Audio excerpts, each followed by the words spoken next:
Hello. Can you hear me? Hey, Eve.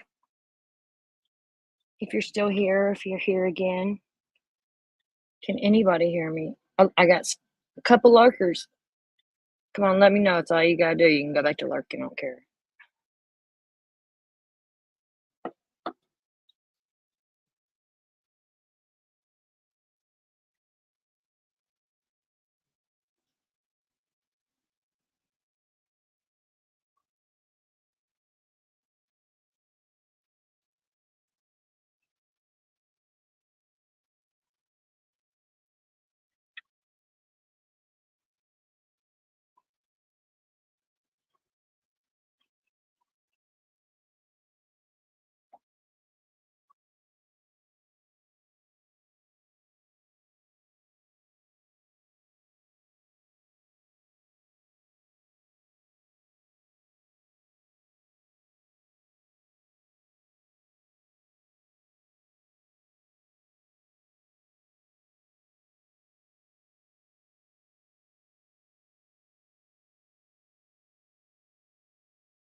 Hello. Anybody lurking gonna let me know if they can hear me? I'm just gonna start playing here. Here we go. If I can tell somebody.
Okay, this one here, as you can see, Trump requested a second wave of troops to Texas.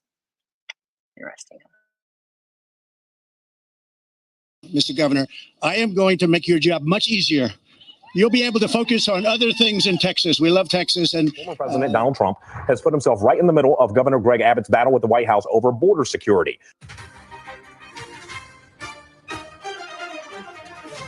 More anger from Republicans over the border, now sending even more National Guard troops to Texas. I'm here today to officially proclaim my endorsement for Donald J. Trump to be president of the United States of America again. Thank you very much, everybody. Thank you very much. It's Woohoo, a go tremendous Abbott. honor I to love Abbott. get that endorsement in particular, because he really stepped up. He stepped up to the plate. He's doing the job of what the federal government is supposed to be doing. And I'm just telling you, Mr. Governor, I am going to make your job much easier. You'll be able to focus on other things in Texas. We love Texas, and what they've done is very unfair. They've given the job to you. It's a job of security for our country. It's a job of stopping an invasion, because it's an invasion.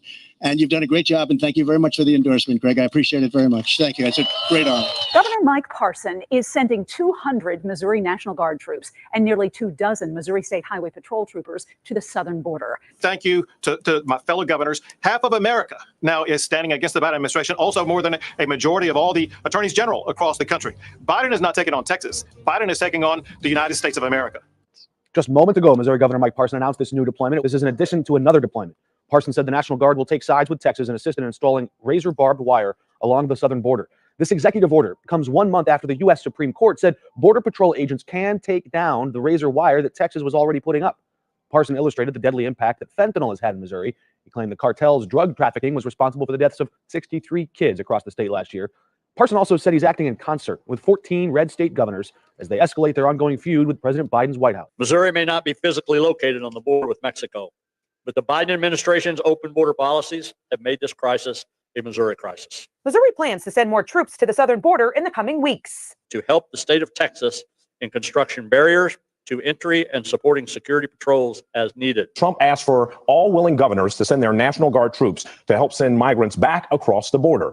It comes as Governor Greg Abbott and the White House continue fighting over razor wire along the border in Eagle Pass. The Supreme Court has ordered the wire's removal, but Texas troops are still putting it up. Governor Abbott is standing firm against the Supreme Court ruling, criticizing President Joe Biden for not enforcing immigration law. I wanted to be here and thank the soldiers and troopers and other personnel. As far as I know, it's the first time in American history that a state has led the effort to prevent people from entering the United States illegally. Let's be clear. That's the job and the responsibility of Joe Biden and the federal government. There's only one reason why people were trying to enter illegally in the first place, and that's because they perceived the permission by the Biden administration to enter. Just moments ago, Missouri Governor Mike Parson announced this new deployment. My heart goes out to Governor Abbott. I can't imagine being the governor of that state having to deal with what he's having to deal with, and the federal government turns its back on you totally. I don't think he's had any choice but to take his oath of office, which is protect the people of Texas. That's his number one obligation, just like mine is for Missouri. So what he's done since this all took place, everything he's done, I think he's trying to do everything he can to keep people safe. And you got just people coming across the border every day by the thousands and the thousands. Just doesn't, So I think what he's doing is the right thing. I think him asking for help is good too, because he can't do it all himself. This will be a separate mission on that. We already have troops in Texas. We have had troops in Texas for some time. I'll let the general address that when he comes up here if he wants on the mission of trying to secure a border. But I think we sent a group down there in October, if I remember right. But I'll let him answer that time frame. So this is a separate mission besides that. So this is an addition. And really, what I think for most of the Guard, I believe at this point, of course, they're trying to establish that now, just what the day-by-day operations would be. But mainly it's just going to be putting up Constantine wire. I would assume that's going to be a lot of it. We still have nearly 2 million people who have not only entered this country illegally, but gotten away under the Biden administration. And it's all because of the non-existent security between ports of entry. If the Biden administration was truly seizing all illegal drugs at legitimate ports of entry, then why in Missouri are we seeing the largest increase in fentanyl deaths ever? And why are law enforcement still seizing enough drugs to kill everyone in the state twice over right here in Missouri? I'll answer that. It's because the drugs are still getting through no matter how much the White House spends and members of the media run it. That's why we in Missouri will act. A strong southern border means a stronger state of Missouri. States can and must protect themselves against the federal government when the federal government refuses to do so. Governor Abbott and the state of Texas are standing in the gap, and Missouri will be there to support them in that fight. There is no question that the President of the United States, when he first came in office, wanted to prove he had authority, prove he had power, and he opened the border. I don't think anybody had any idea what that meant. Now you have people coming from all countries across the world, even some that are threats to our country, and we continue to do it. And what's happened, what I believe has happened, they've let this thing go way too far, and now they're trying to figure out how do we get out of this by the spin they're putting on all this stuff. It was pretty simple. Go back to the policies when it first started. Secure the border. You don't have to call it Trump policies. I get that. The President of the United States is responsible for securing the borders for all of our safeties. And what you see down there right now is just wide open chaos. I don't know how to describe it. So, and he's not going to do anything differently, regardless of what he does. He's not going to shut the border down. I don't believe he is. Have you done everything you can do for the executive authority? Or is there more you can do? Absent, I've done all I can do. Give me the power. I've asked for the very day I got in office. Give me the border patrol. Give me the people. Give me the people, the judges. Give me the people who can stop this and make it work. He talks about having no power, yet he magically had the power to terminate Remain in Mexico, reinstate catch and release, end Title 42, shut down border wall construction. The list goes on and on. Shoot, almost 8 dozen executive actions during his first 100 days in office. The Texas National Guard, the Texas Department of Public Safety, building the barriers that were needed to prevent people from entering, and then having the personnel behind those barriers to ensure that no one would enter.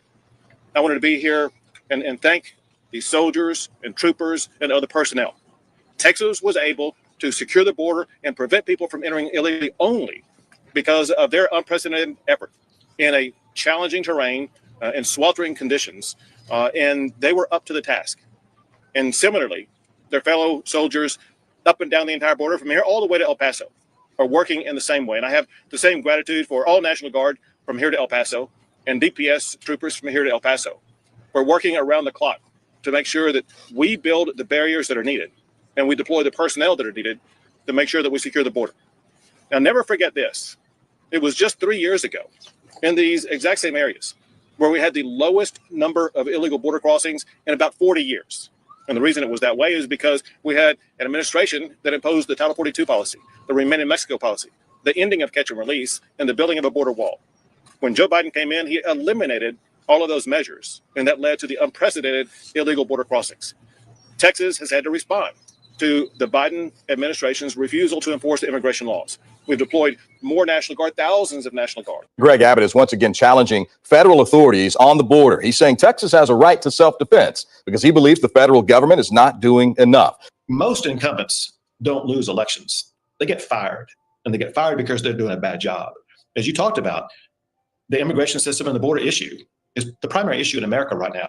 The Supreme Court is siding with President Biden in a dispute with Texas over the border. A Supreme Court ruling is giving the federal government more flexibility here at the southern border. The justices ruling Monday that Border Patrol can cut and remove about 30 miles of razor wire installed along the Rio Grande by the state of Texas, escalating a political battle between President Biden and Texas Governor Greg Abbott. Texas National Guard soldiers putting up more razor wire in Eagle Pass to increase border security, despite the federal government allowing border agents to remove or cut that wire. And now Joe Biden's being encouraged to federalize your National Guard, your state guard. What happens if he tries that? Because he did have a deadline of Friday. He hasn't done anything as usual, but what if that happens? If he tries to do that, well, first of all, as you know, this is the number one issue in America. Americans want a secure border.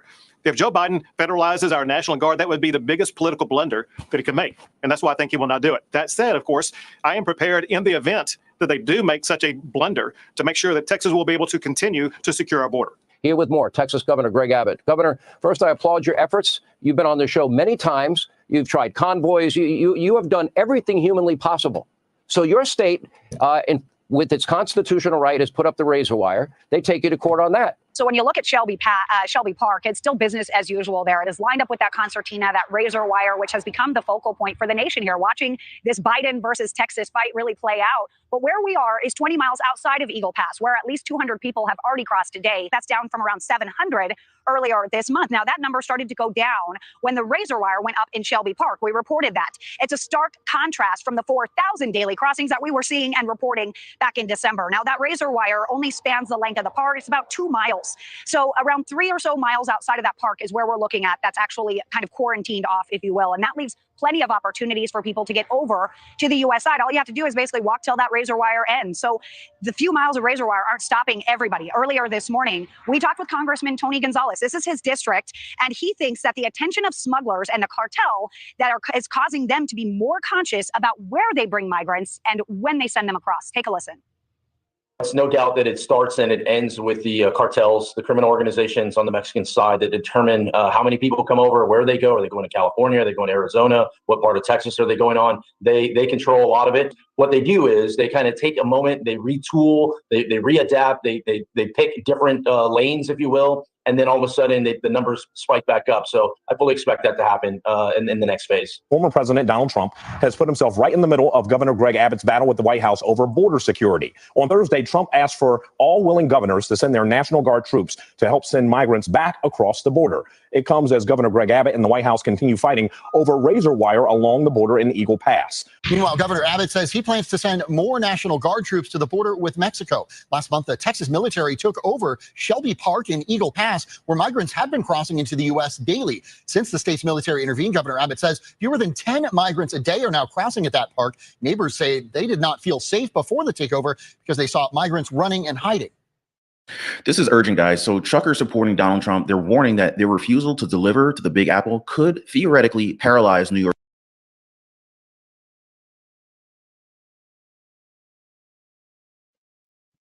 This shit's crazy. Let's continue. Fuck it. I'm going to switch from this one but come back to it.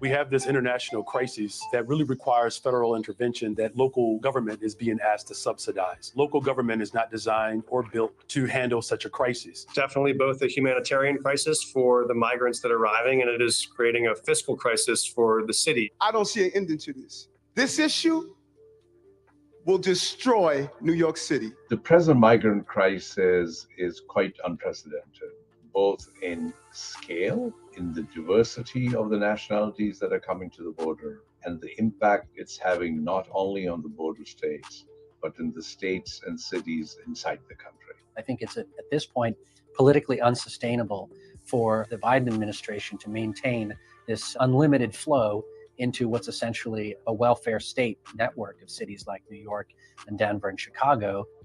So how long can cities withstand the recent surge of migrants? And what do they need to end the crisis? We have to first acknowledge that there is a crisis, because if you don't acknowledge a crisis, you can't be in a crisis mode. We have to be in a crisis mode. And this crisis is expensive. Hey, Rock. Good to see you. $58 million to fund its immigration services, adjusted for inflation. By fiscal year 2023, the city had spent $1.47 billion. We have to first acknowledge that there is a crisis, because if you don't acknowledge a crisis, you can't be in a crisis mode. We have to be in a crisis mode. And this crisis is expensive. In 2018, New York City spent roughly $258 million to fund its immigration services, adjusted for inflation. By fiscal year 2023, the city had spent $1.47 billion servicing those seeking asylum. The city of Chicago spent over $194 million on its new arrivals mission since October 2022. Denver is estimated to have spent between $36.3 million to $39.1 million on migrant support services in 2023. The three biggest items for expenses for new arrivals is housing, education, and healthcare. And they're all three high-ticket items. The idea that we could have a generous system of welfare benefits from health to education and so on, and allow the entire world to access those benefits is just mathematically impossible. So we're starting to see the math not adding up in state after state. The sheer volume of newly arrived migrants is a major reason behind the city's struggles.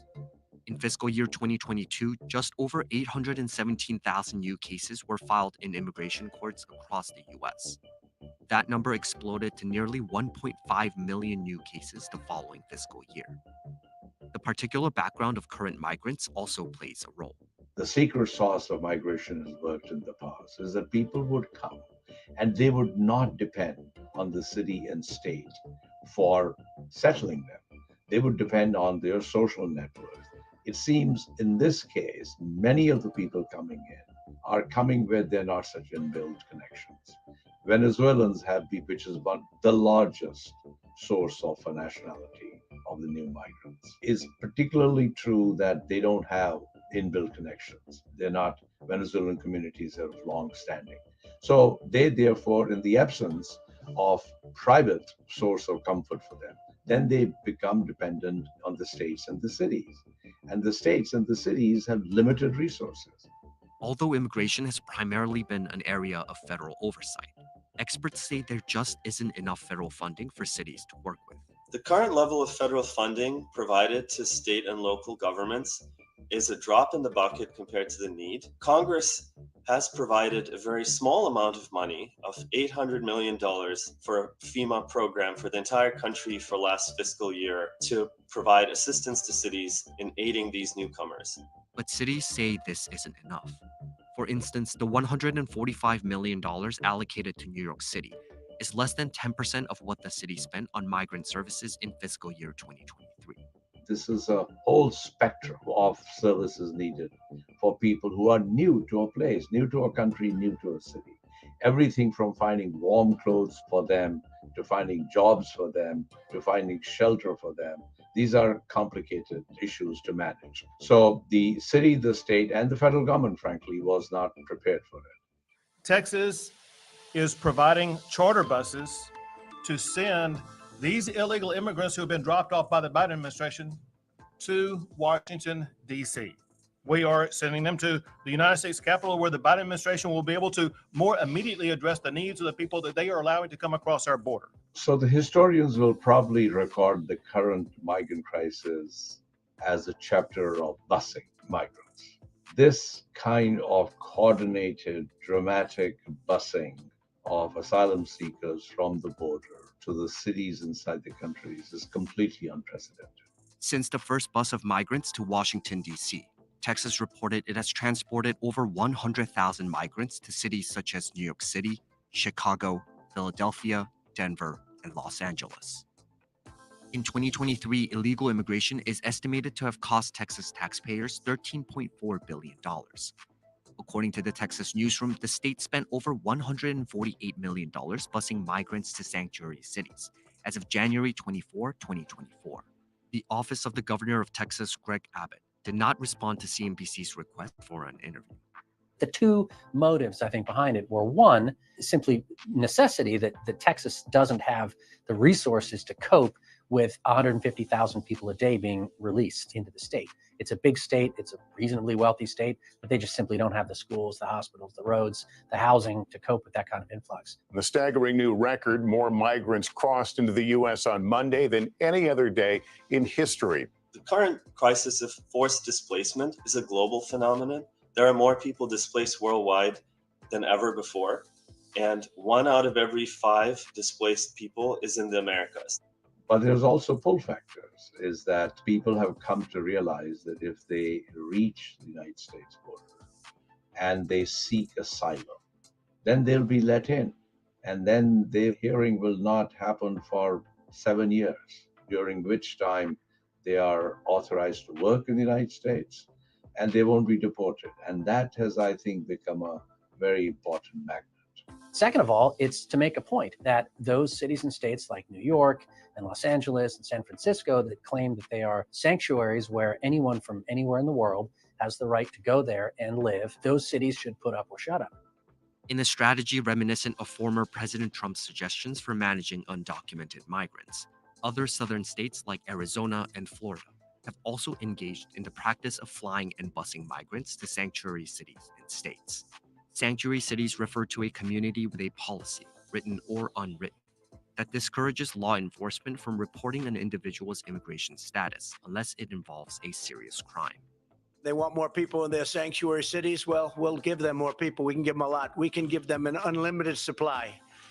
And let's see if they're so happy. They say we have open arms. They're always saying they have open arms. Let's see if they have open arms. The actions of southern states have been criticized as a political stunt. I think it's politically motivated. I mean, it's certainly not coming out of the goodness of heart or for the concern of the migrants. I mean, if the governor of Texas was concerned about migrants, which he alleged he was by busing them, then he would have consulted the mayors and the governors of the places he was sending them to.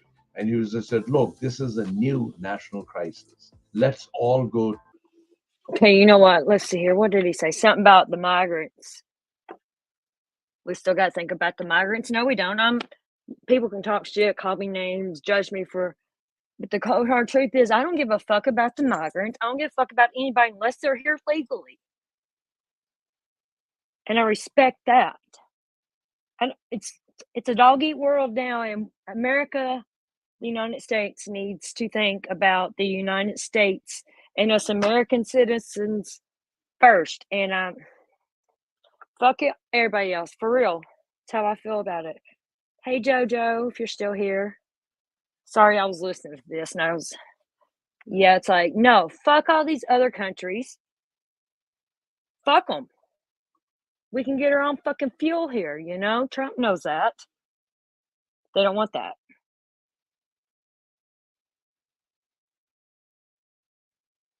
All right, I'll continue.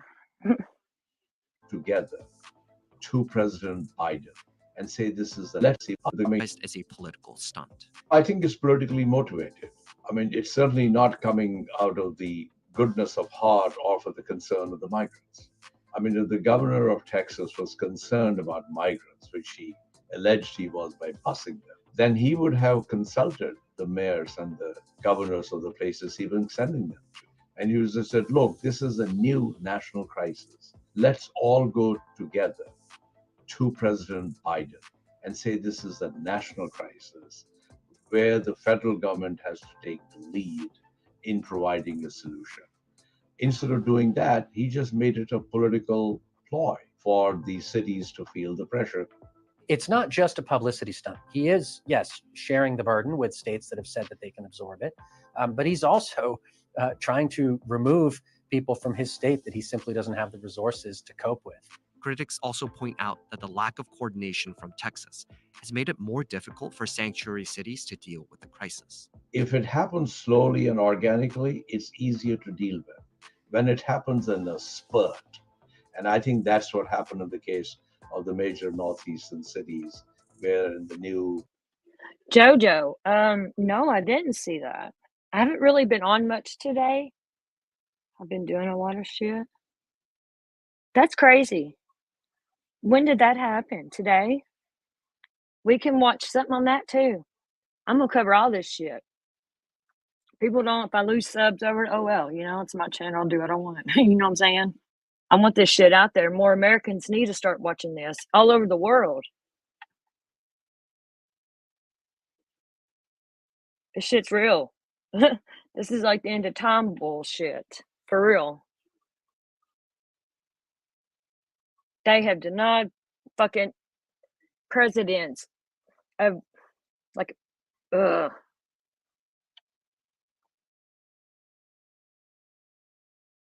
chapter of busing, a lot of migrants showed up. It was unexpected and unplanned for. Well, what warning does Texas get when 300,000 people cross over every month? I think it's a bit rich for the mayors of cities up north to say, well, hang on a minute, can you guys just slow things down, give us some more warning, let us sort it out. I think that's a ploy. I think they should be talking to the White House because the White House has control over the flow. Texas doesn't have any control whatsoever. As pressure continues, cities like Chicago and New York have begun putting more restrictions on migrant drop-offs to stem the flow. In January 2024, Mayor Adams also announced a lawsuit against charter companies hired by Texas to transport migrants into the city. But what cities say they need the most right now is federal assistance. I think the federal government was late coming to this. We should have developed a mechanism for reimbursing impacted states and cities early on. Unless we get the reimbursement scheme under control, I think cities will suffer for a long time. Even sanctuary cities that said, you know, come one, come all, are now begging the Biden administration to unloose the coffers and get them more federal money, which is why it's become such a big issue in Washington, because you're asking essentially a Congress that passed laws that explicitly ban what the president is doing in terms of catching and releasing people at the border and his parole programs. You're asking that same Congress that's watching the laws that it wrote be flouted to pony up $20 billion or more to go to grants for people crossing the border, to provide services in many cases that are not provided to American citizens. So it's become politically contentious. The Biden administration told CNBC that they were unable to accommodate an interview with CNBC. But the Department of Homeland Security said that it is coordinating with cities and states across the country to identify ways it can continue to maximize its support for local communities, while enforcing the law and returning or removing those without a legal basis to remain in the country. Even though the United States is, what, 34 trillion in the hole and growing at over $1 trillion a year of deficit, we do at least print money and we can make more of it. Cities and states, on the other hand, are not so blessed. Lots of cities like Chicago, New York are getting into some pretty serious debt. What tends to happen is there's a snowball effect. You know, the city will turn to the state and ask for a bailout, and then the state will turn to the federal government and ask for a bailout. So the solvency of our big cities and our states is definitely in question. For some experts, containing the flow of immigration is vital in solving the current crisis. The busing from Texas is a tiny, tiny fraction of the number of people who are going to cities in the rest of the country. We have to simply limit the number of asylum seekers who come to the border. For others, it's about fixing the immigration system that's long been broken. Unless we have a more orderly system with incentives for people to come here in regular, actually accessible pathways in the region, we will continue to see irregular migration, and we will continue to see people without the durable status that they need to more quickly be able to sustain themselves and also contribute to our economy and our economic growth. However, the continued politicization of immigration will only make the issue more difficult to address. The more we politicize and weaponize this issue, the less likely it is that we will solve it. I'm an immigrant myself. I came here when I was 6. This country was built by immigration, but it was also built by laws. And ultimately, the number of people that come into this country and the terms under which they come is a decision that's made by our elected officials. If we allow a veto to the entire world to just bypass our laws and do whatever they want, then we've lost our sovereignty, our national sovereignty, and we've lost the rule of law. So I regret that the argument isn't a debate between left and right about what immigration levels are in the interests of the United States as a whole, and we come up with a compromise where no one's happy. Instead, we just stay in our corners and sling mud at each other, and meanwhile, the border's wide open and no one's happy.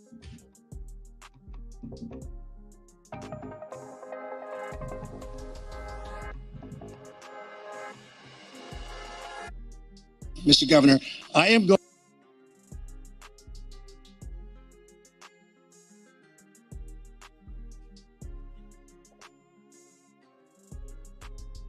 Oh, I don't doubt that, JoJo. I do not doubt that. And our prisons are fucking full as it is, you know?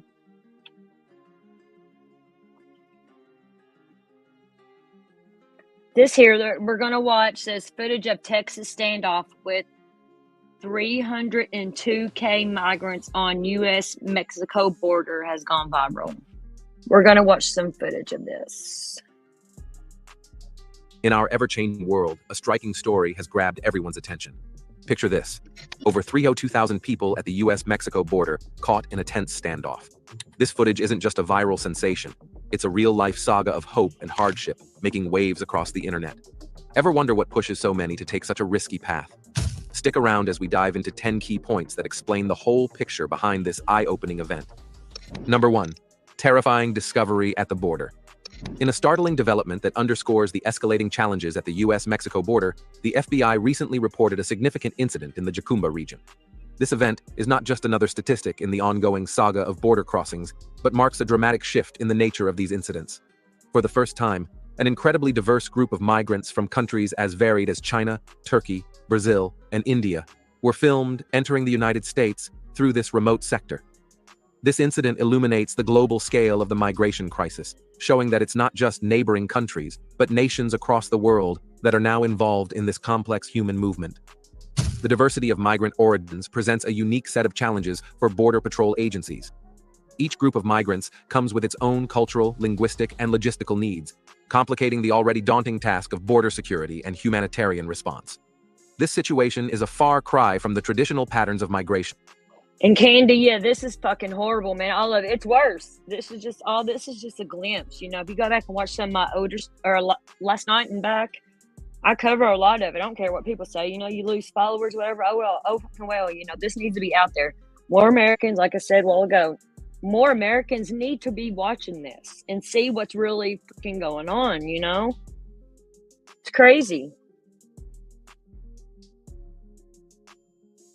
Primarily from Latin American countries that border agencies have been accustomed to dealing with. Now, officers must navigate a myriad of languages. Candy, I absolutely fucking agree. I've been saying that. This incident in the Jacumba region is a vivid illustration of the multifaceted. Thank you for coming. Bye, JoJo. Have a good night, love. It highlights not only the sheer scale of the challenge, but also the urgent need for a comprehensive approach to immigration that goes beyond mere border enforcement. The broad spectrum of nationalities making their way across the border reflects a global crisis that requires international cooperation, nuanced policies, and a deep understanding of the myriad factors driving people to undertake such perilous journeys. This situation, with its unprecedented diversity and complexity, calls for a re-evaluation of current strategies. Oh, Candy, you didn't have to do that. Thank you for the super chat. I just got monetized yesterday as well because of Share. National Guard initiated a significant operation along the US-Mexico border, a strategic move that would soon capture the nation's attention. Their mission was clear: to deploy and set up barbed wire fences, a physical and psychological barrier designed to deter migrants from attempting illegal crossings. This deployment, however, was not just a mere reaction to the increasing attempts at crossing the border. It served a dual purpose, functioning both as a critical training exercise and as a preparedness measure for potential escalations at the border. The Guardsmen, trained for rapid deployment, demonstrated remarkable efficiency and precision in the setup of the barbed wire fences. This was a testament to their readiness and the seriousness with which the state of Texas approached the situation. The visual impact of the barbed wire, a stark, uninviting barrier stretching across the landscape, sent a powerful message. It was a tangible sign of the escalating measures being taken to secure the border, intended to make anyone think twice before attempting to cross illegally. The decision to use barbed wire as a deterrent was strategic, leveraging its psychological effect on potential migrants. The sight of such defenses is not only intimidating, but also a clear indicator of the heightened security measures at the border. This approach underscores the complexities of border security operations, where physical barriers and psychological tactics are employed together to manage and mitigate illegal border crossings.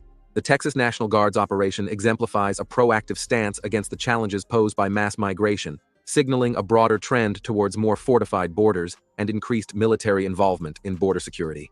Through this operation, the Guard showcased their capability to act swiftly and effectively in response to evolving security challenges, underscoring the multifaceted nature of border enforcement in today's world. Number 3. Humanitarian crisis unfolds. The journey migrants embark on in pursuit of a better life is fraught with unfathomable dangers, a testament to the desperation and dire circumstances they flee from. Traversing through harsh terrains becomes a grim reality for many as they navigate deserts, rivers, and dense forests.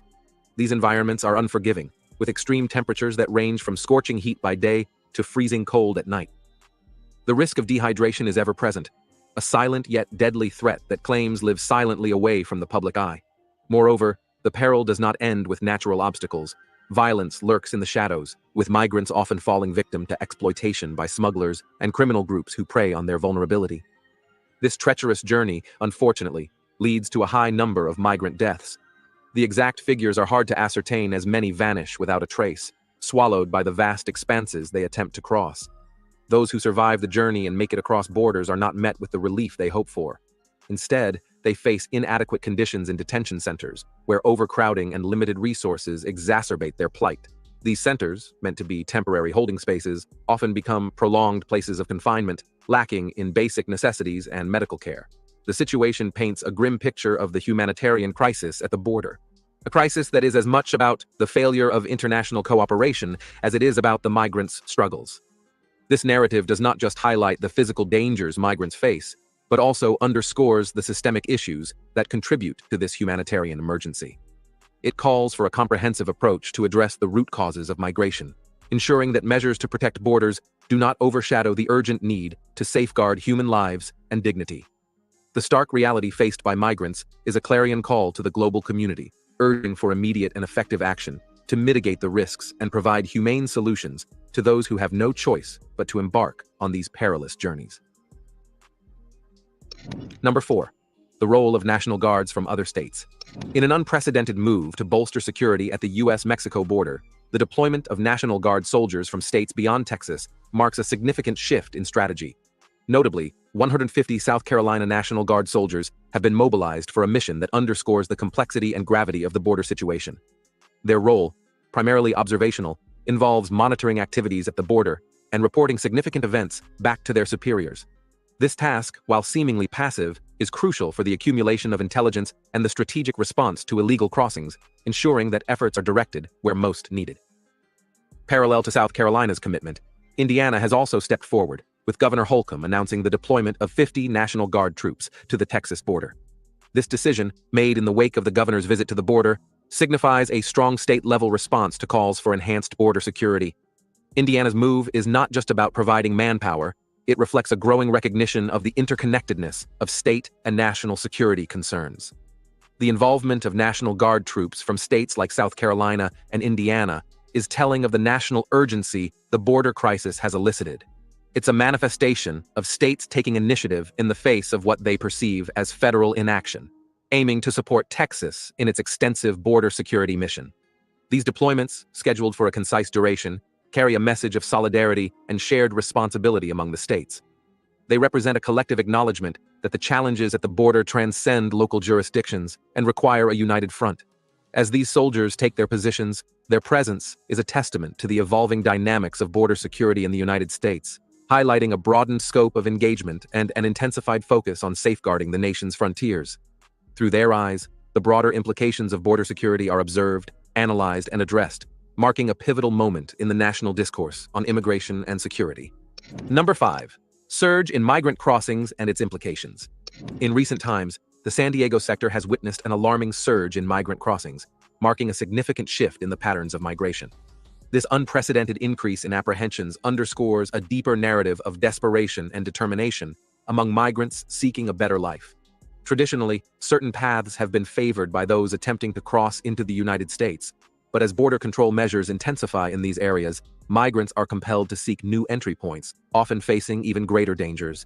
This shift is not merely a change in geography. It reflects the adaptability of human spirit against the backdrop of stringent border enforcement. The migrants, coming from diverse backgrounds and carrying stories of hardship, are undeterred by the increased risks. They navigate through less patrolled, but more perilous routes, driven by the hope of finding safety and opportunity. This trend is a direct consequence of enhanced border security in traditional crossing areas, pushing the flow of migration towards less guarded sectors like San Diego. The cause and effect relationship here is stark. As efforts to secure the border ramp up in one area, the migratory pressures simply redistribute, finding new weak points to exploit. This not only challenges the effectiveness of a piecemeal approach to border control, but also raises questions about the humanitarian implications. With each new surge in crossings, the risks to migrant safety escalate, painting a complex picture of border enforcement and its unintended consequences. Amidst this turmoil, the resilience of the human spirit shines through as thousands embark on perilous journeys, fueled by the hope for a better tomorrow. Number 6. Efforts to mitigate risks. In response to the escalating migration crisis, the International Organization for Migration, IOM, has been at the forefront of initiatives aimed at creating safer migration routes. Recognizing the perilous journeys many undertake, often risking life and limb in search of a better future, the IOM's efforts are crucial.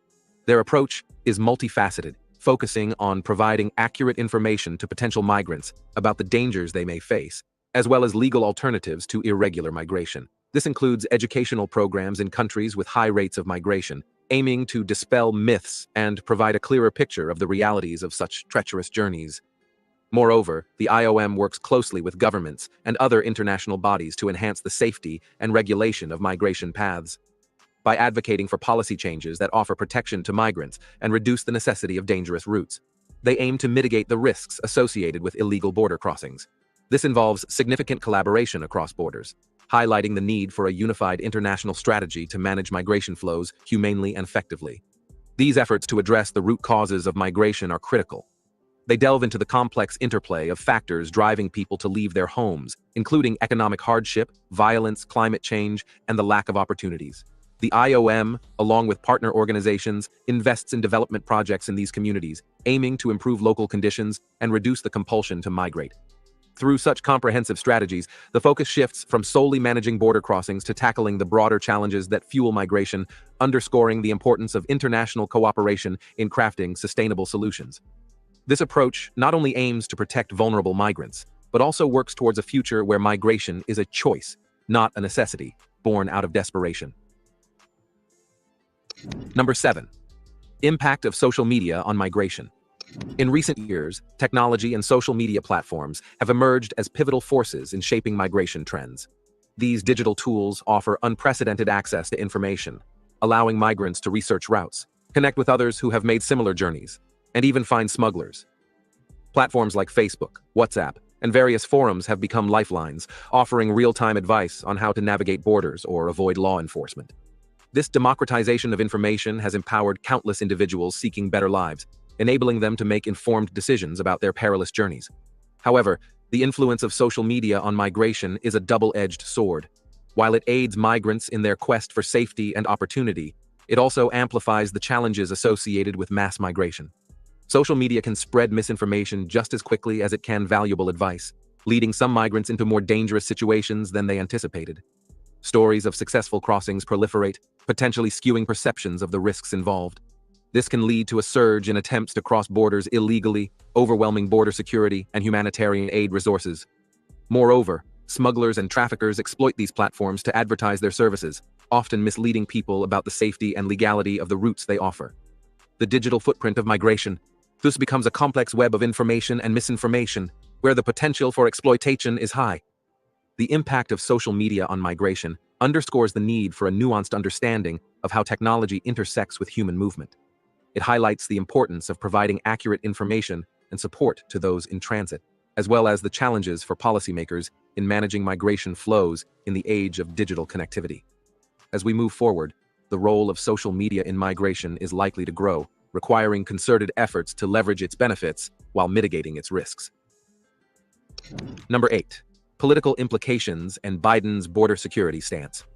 The political landscape surrounding the issue of border security in the United States is both complex and contentious, with significant implications for the current administration, especially as President Biden eyes re-election. The recent viral footage of a standoff involving 302,000 migrants at the Texas border has thrust this issue back into the spotlight, underscoring the enormity of the challenge at hand. President Biden has been vocal about his stance on border security, advocating for a robust approach that balances the need for security with humanitarian concerns. His administration has been involved in tough talks aimed at forging a bipartisan border security deal, an endeavor that underscores the political maneuvering required to navigate this divisive issue. The effort to reach a bipartisan agreement is indicative of the broader challenges facing the U.S. political system when it comes to immigration and border security. These challenges are not just about policy, but also about the political will to address an issue that has become a flashpoint in American politics. Biden's approach, while aiming to strengthen border defenses, also seeks to address the root causes of migration through cooperation with other countries, particularly those in Central America. This dual approach reflects a recognition of the complexity of the migration phenomenon, which cannot be solved by border security measures alone. However, the political debate over border security is fraught with contention, and Biden's efforts have faced criticism from both sides of the political spectrum.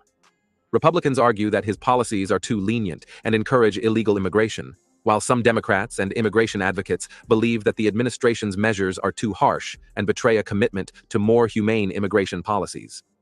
This tension highlights the delicate balance the Biden administration must strike in addressing border security while also navigating the political implications of its actions, all within the context of an increasingly polarized political environment. The administration's ability to secure a bipartisan deal on border security could significantly impact Biden's re-election prospects, serving as a testament to his leadership in tackling one of the most pressing and divisive issues facing the country today. Number 9. Criminal violence in Mexico and its effects. Security and border experts say Mexican cartel violence is likely to increase in Mexico this year. Criminal violence in Mexico has a deep-rooted history that profoundly affects its society and significantly influences migration patterns. The relentless conflict between powerful drug cartels and Mexican authorities has led to an environment of fear and instability across many regions. This turmoil is not just a battle over drug trafficking routes. It's also about control over territories and the power to influence local communities and government decisions.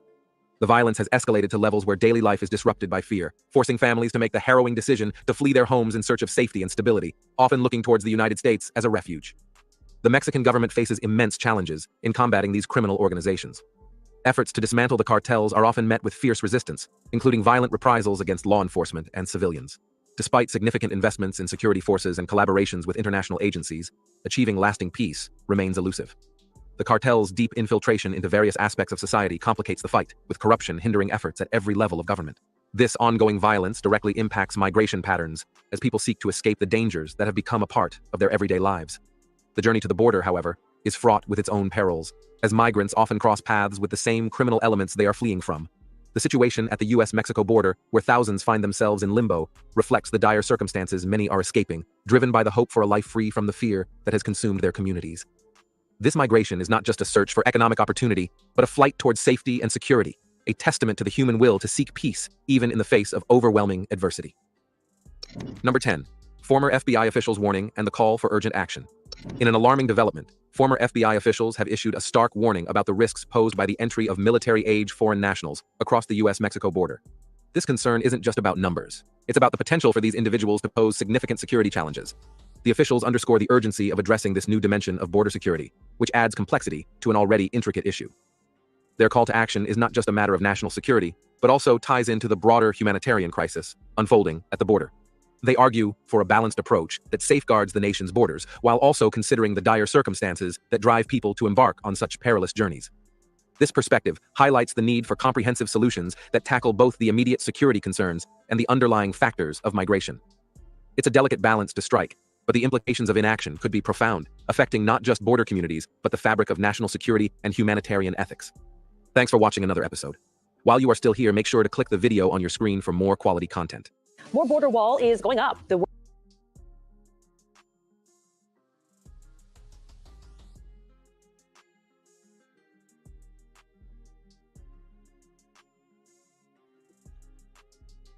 Still there, Candy. Probably nobody, but I don't care. I'll still do my thing. Adios.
Going to make your job much easier. You'll be able to focus on other things in Texas. We love Texas. And former President Donald Trump has put himself right in the middle of Governor Greg Abbott's battle with the White House over border security.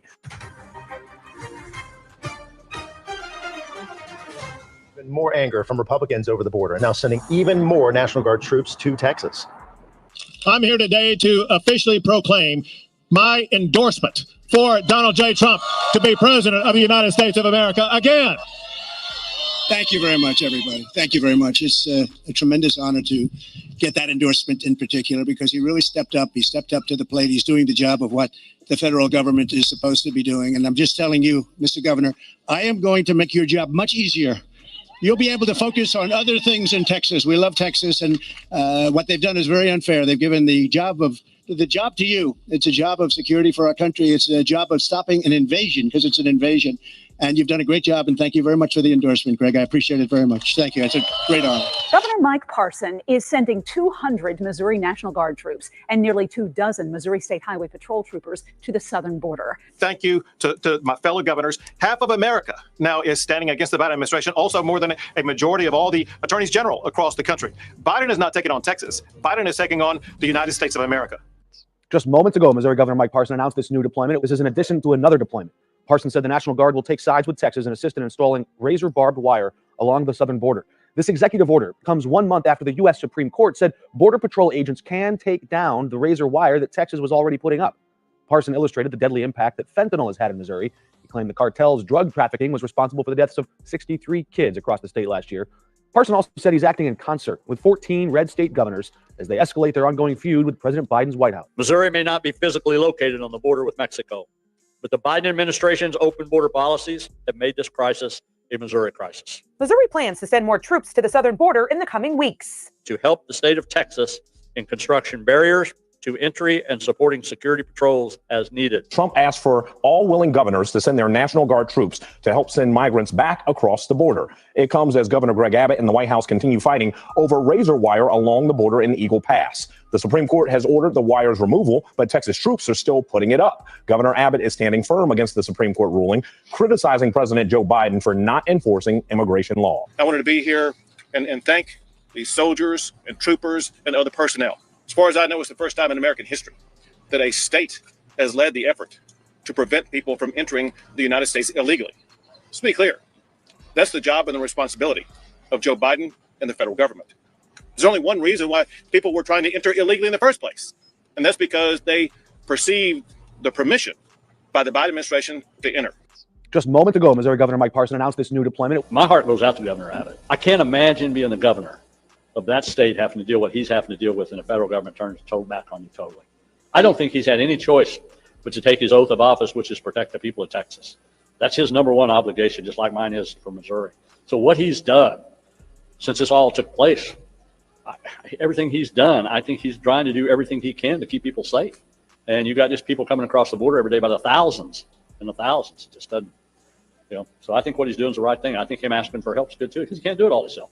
This will be a separate mission. On that. We already have troops in Texas. We have had troops in Texas for some time, and I'll let the general address that when he comes up here if he wants on that, on the mission of trying to secure a border. But I think we sent a group down there in October, if I remember right, but I'll let him answer that time frame. So this is a separate mission besides that. So this is an addition. And really what I think for most of the Guard, I believe at this point, of course, they're trying to establish that now, just what the day-by-day operations would be. But mainly it's just going to be putting up Constantine wire. I would assume that's going to be a lot of it. We still have nearly 2 million people who have not only entered this country illegally, but gotten away under the Biden administration. And it's all because of the non-existent security between ports of entry. If the Biden administration was truly seizing all illegal drugs at legitimate ports of entry, then why in Missouri are we receiving the largest increase in fentanyl deaths ever? And why are law enforcement still seizing enough drugs to kill everyone in the state twice over right here in Missouri? I'll answer that. It's because the drugs are still getting through no matter how much the White House spends and members of the media run it. That's why we in Missouri will act. A strong southern border means a stronger state of Missouri. States can and must protect themselves against the federal government when the federal government refuses to do so. Governor Abbott and the state of Texas are standing in the gap, and Missouri will be there to support them in that fight. There is no question that the President of the United States, when he first came in office, wanted to prove he had authority, prove he had power, and he opened the border. I don't think anybody had any idea what that meant. Now you have people coming from all countries across the world, even some that are threats to our country, and we continue to do it. And what's happened, what I believe has happened, they've let this thing go way too far, and now they're trying to figure out how do we get out of this by the spin they're putting on all this stuff. Well, it's pretty simple. Go back to the policies when it first started. Secure the border. You don't have to call it Trump policies. I get that. The President of the United States is responsible for securing the borders for all of our safeties. And what you see down there right now is just wide open chaos. I don't know how to. Like I've said, and I'll always say, whether you like Trump or not, he's the only hope for America, and you got to respect him because he's a good president, in my opinion. Describe it so, and he's not going to do anything differently, regardless of what he does. He's not going to shut the border down. I don't believe he is. Have you done everything you can do with executive authority, or is there more you can do absent the president? That's all I can do. Just give me the power. I've asked for the very day I got in office. Give me the border patrol. Give me the people. Give me the people, the judges. Give me the people who can stop this and make it work. He talks about having no power, yet he magically had the power to terminate Remain in Mexico, reinstate catch and release, end Title 42, shut down border wall construction. The list goes on and on. Shoot, almost 8 dozen executive actions during his first 100 days in office. The Texas National Guard, the Texas Department of Public Safety, building the barriers that were needed to prevent people from entering, and then having the personnel behind those barriers to ensure that no one would enter. I wanted to be here and thank these soldiers and troopers and other personnel. Texas was able to secure the border and prevent people from entering illegally only because of their unprecedented effort in a challenging terrain and sweltering conditions, and they were up to the task. And similarly, their fellow soldiers up and down the entire border from here all the way to El Paso. are working in the same way. And I have the same gratitude for all National Guard from here to El Paso and DPS troopers from here to El Paso. We're working around the clock to make sure that we build the barriers that are needed and we deploy the personnel that are needed to make sure that we secure the border. Now, never forget this. It was just 3 years ago in these exact same areas where we had the lowest number of illegal border crossings in about 40 years. And the reason it was that way is because we had an administration that imposed the Title 42 policy, the Remain in Mexico policy, the ending of catch and release, and the building of a border wall. When Joe Biden came in, he eliminated all of those measures, and that led to the unprecedented illegal border crossings. Texas has had to respond to the Biden administration's refusal to enforce the immigration laws. We've deployed more National Guard, thousands of National Guard. Greg Abbott is once again challenging federal authorities on the border. He's saying Texas has a right to self-defense because he believes the federal government is not doing enough. Most incumbents don't lose elections. They get fired, and they get fired because they're doing a bad job.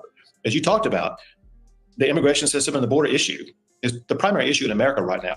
The Supreme Court is siding with President Biden in a dispute with Texas over the border. A Supreme Court ruling is giving the federal government more flexibility here at the southern border. The justices ruling Monday that Border Patrol can cut and remove about 30 miles of razor wire installed along the Rio Grande by the state of Texas, escalating a political battle between President Biden and Texas Governor Greg Abbott. Texas National Guard soldiers putting up more razor wire in the Eagle Pass to increase border security, despite the federal government allowing border agents to remove or cut that wire. And now Joe Biden's being encouraged to federalize your National Guard, your state guard. What happens if he tries that? Because he did have a deadline of Friday. He hasn't done anything as usual, but what if that happens? If he tries to do that, first of all, as you know, this is the number one issue in America. Americans want a secure border. If Joe Biden federalizes our National Guard, that would be the biggest political blunder that he could make. And that's why I think he will not do it. That said, of course, I am prepared in the event that they do make such a blunder to make sure that Texas will be able to continue to secure our border. Here with more, Texas Governor Greg Abbott. Governor, first, I applaud your efforts. You've been on this show many times. You've tried convoys. You have done everything humanly possible.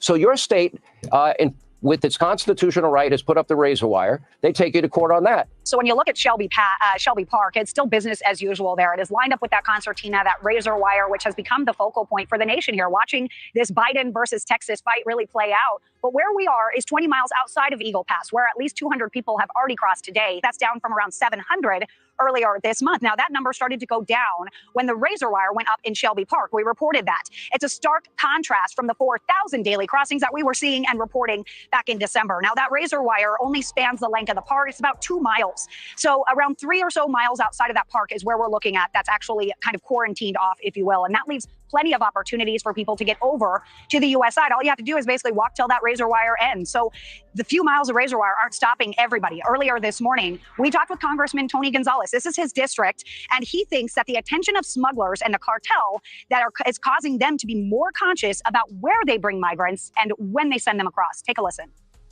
It's no doubt that it starts and it ends with the cartels, the criminal organizations on the Mexican side that determine how many people come over, where they go. Are they going to California? Are they going to Arizona? What part of Texas are they going on? They control a lot of it. What they do is they kind of take a moment, they retool, they readapt, they pick different. Hold on, Candy. Let me see what you're saying here. I don't know. I've heard that name, but I don't know that case. I'm trying to steer clear of babies, young kids, and you know what I mean, and all that. I'm trying to kind of stay away from true crime a little bit, actually. It gets a little heavy sometimes. Thank you for letting me know. And that's horrible, though, man. How old was she?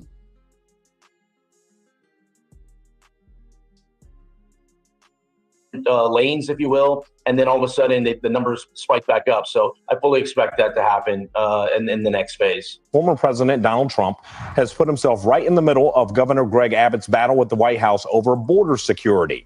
On Thursday, Trump asked for all willing governors to send their National Guard troops to help send migrants back across the border.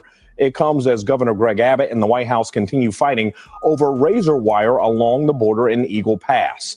Meanwhile, Governor Abbott says he plans to send more National Guard troops to the border with Mexico.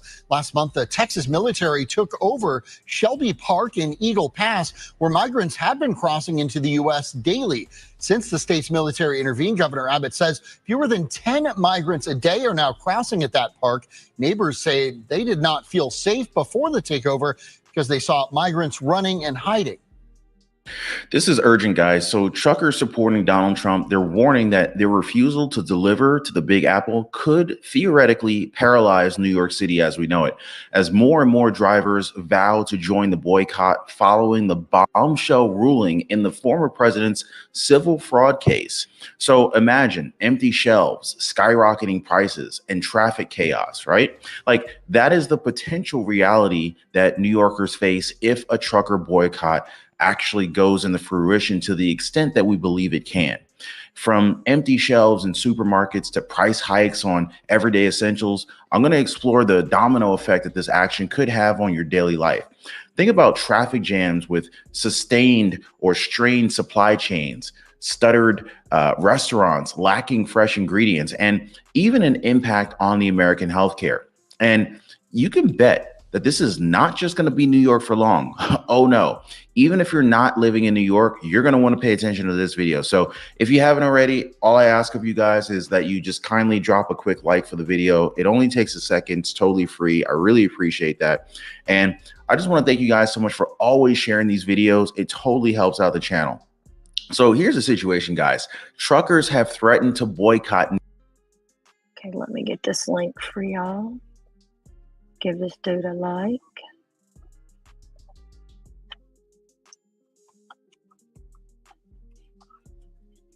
I don't know if I will use this video. I have something else. This one is, oh my God, 13. That's horrible. Man, leave the kids alone. Fuck. You know what I mean? Yeah, I'm not, that was that one. We will come back to it, but I'm going to be playing this one here. I will get the link to it too here.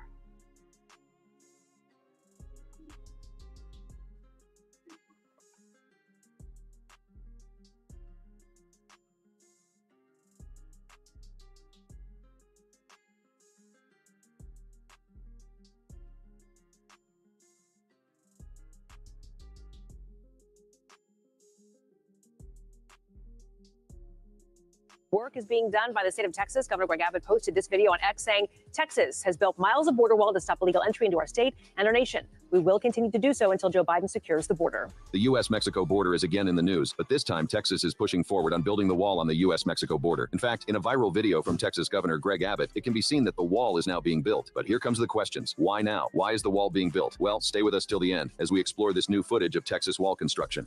Who is building the U.S.-Mexico border wall? President Joe Biden issued an executive order on his inauguration day, January 20th, 2021. He mandated a pause in all wall construction. The government was allotted 2 months to strategize alternative fund allocation and assess termination costs for existing contracts. Notably, there are no intentions to dismantle erected portions of the wall. Concurrently, the deployment of 3,000 National Guard troops along the border persists. Despite the cessation of wall construction, the Biden administration has continued acquiring land for this purpose. By December 2021, multiple contracts fell through, including one challenged by the Texas Civil Rights Project over land ownership. Biden administration is announcing some drastic action to address the migrant crisis as illegal crossings surge right now at the U.S.-Mexico border. It says it will waive 26 federal laws and regulations to build more barrier walls in one Texas border county. The Biden administration unveiled plans to address 4 significant breaches in Arizona in July 2022, particularly near Yuma, an area known for high volumes of illegal border crossings. In October 2023, President Biden reversed course, announcing a resumption of wall construction in response to a surge in migrant activity. Despite this, White House Press Secretary Karine Jean-Pierre pointed out Biden's skepticism regarding the wall's efficacy. To expedite construction, the administration intends to waive over 24 environmental laws, including the Clean Air Act and the Endangered Species Act. The administration contended that funds for the construction were allocated during the Trump era, a decision that faced opposition from Biden's own party-controlled Congress in 2021. The move garnered praise from former President Donald Trump, but drew criticism from Mexican President Andrés Manuel López Obrador, who deemed it a regression, and Jonathan Blazer, the American Civil Liberties Union's Director of Border Strategies, who viewed it as a reinforcement of unsuccessful past policies. This is about where the Texas state government began to take the initiative. More border wall is going up. The work is being done by the state of Texas. Governor Greg Greg Abbott posted this video on X saying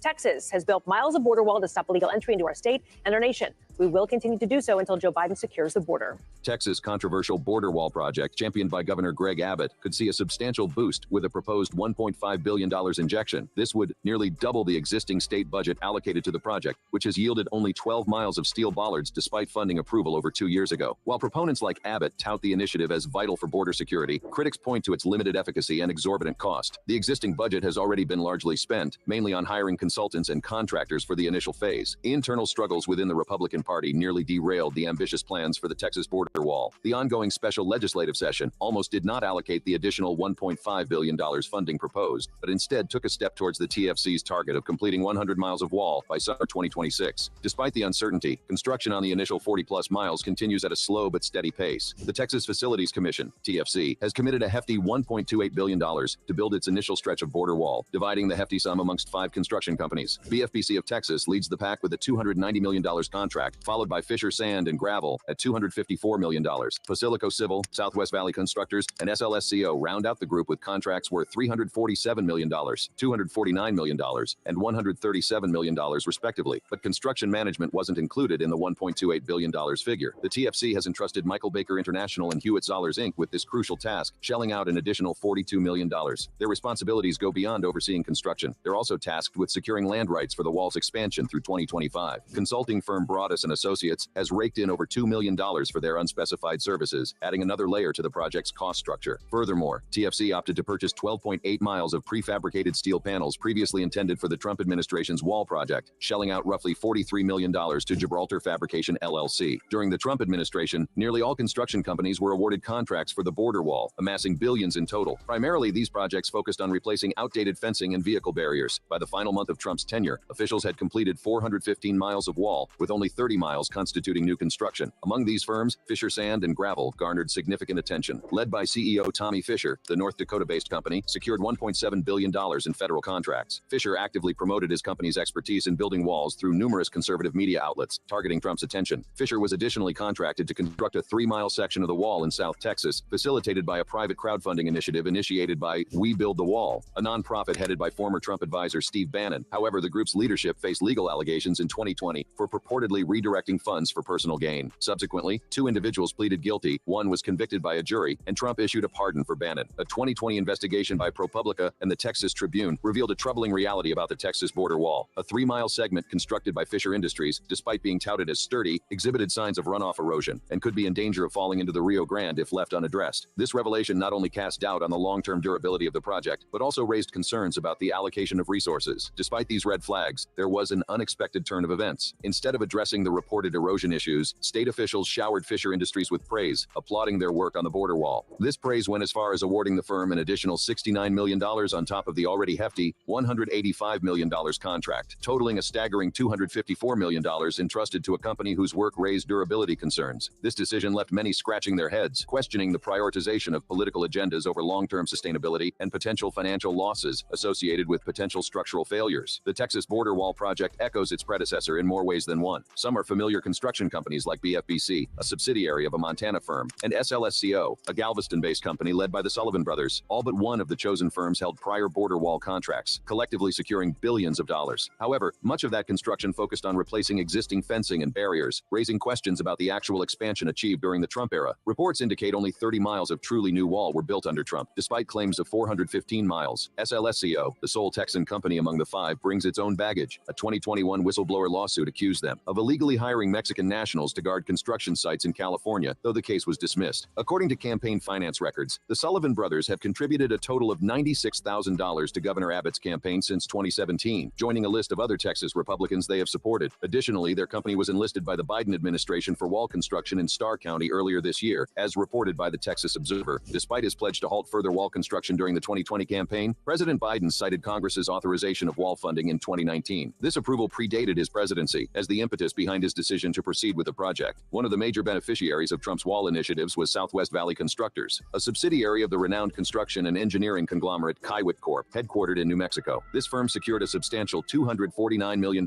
contract for the wall project in Texas. Notably, the lion's share of wall construction contracts in Texas was awarded to Basilico Civil, a leading heavy civil construction contractor based in New York. Despite being the sole firm excluded from Trump-era wall projects, Basilico obtained the inaugural contract for Abbott's Wall. This $162 million deal encompassed a 1.7-mile segment on state-owned land in Starr County. The Texas border wall plan unfolds with secrecy in some areas and specificity in others. While state officials shield specific locations from public view, citing potential exploitation by cartels, they have revealed construction plans in at least 5 counties. Notwithstanding the shrouded locations, progress on the Texas border wall has picked up steam. TFC official John Raff reported the construction of roughly 12 miles, revealing a cost of $25 million to $30 million per mile. This recent acceleration is attributed to finalized agreements with numerous border landowners, unlocking previously stalled segments within their properties. While secrecy persists around specific locations, this progress reflects the efforts to overcome earlier hurdles and move forward with construction. The Texas border wall project faces a balancing act, respecting private property rights while expediting construction. Legally barred from using eminent domain, officials rely on negotiating easements with landowners, a process that can be slow and unpredictable. Despite recent claims of accelerated progress thanks to secured land rights, actual records paint a different picture. Between June and August, contractors managed to install only 4.72 miles of the wall, highlighting the ongoing challenge of balancing speed with legal and logistical hurdles. This slow pace raises questions about the project's feasibility. With a target of 100 miles and a current cost of $25 to $30 million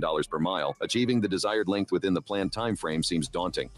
U.S.-Mexico border wall. To get a good grasp of the significance of what building the wall means, we are going to have to go back in time. The tumultuous years of the mid-19th century left an indelible mark on the map of North America. The territorial exchanges arising from the Mexican-American War laid the groundwork for the current U.S.-Mexico border, with vast swaths of land encompassing modern-day California, Arizona, New Mexico, Utah, and Colorado, shifting hands. However, this newly drawn line remained a porous one for decades. Until the early 20th century, notions of manifest destiny and a perceived lack of threat kept the border largely unguarded. A mere handful of mounted guards roamed its vast expanse, a stark contrast to the fortified and monitored international boundary we know today. As the winds of revolution swept through Mexico in 1910, and the world grappled with the chaos of World War I, tensions simmered along the U.S.-Mexico border. Concerns about weapons smuggling, refugee waves, and espionage gnawed at both sides. The first official bridge connecting Brownsville and Matamoros materialized in 1910, symbolizing potential cooperation, but the tide was turning towards tighter control. Necessity birthed the first physical barrier in 1909 to 1911, a barbed wire fence strung across Ambos Nogales to curb cattle movement. Yet, it wasn't enough. By 1929, this rudimentary barrier morphed into a more imposing 6-foot-high chain-link fence, reflecting the growing anxieties that would shape the border's future. This trend continued in the 1940s, with the U.S. Immigration and Naturalization Service adding its own layer of chain-link fencing, weaving a growing web of separation that stretched across the vast landscape. In 1978, tensions flared along the U.S.-Mexico border with the proposal of a new barrier. The U.S. Congress approved a $4.3 million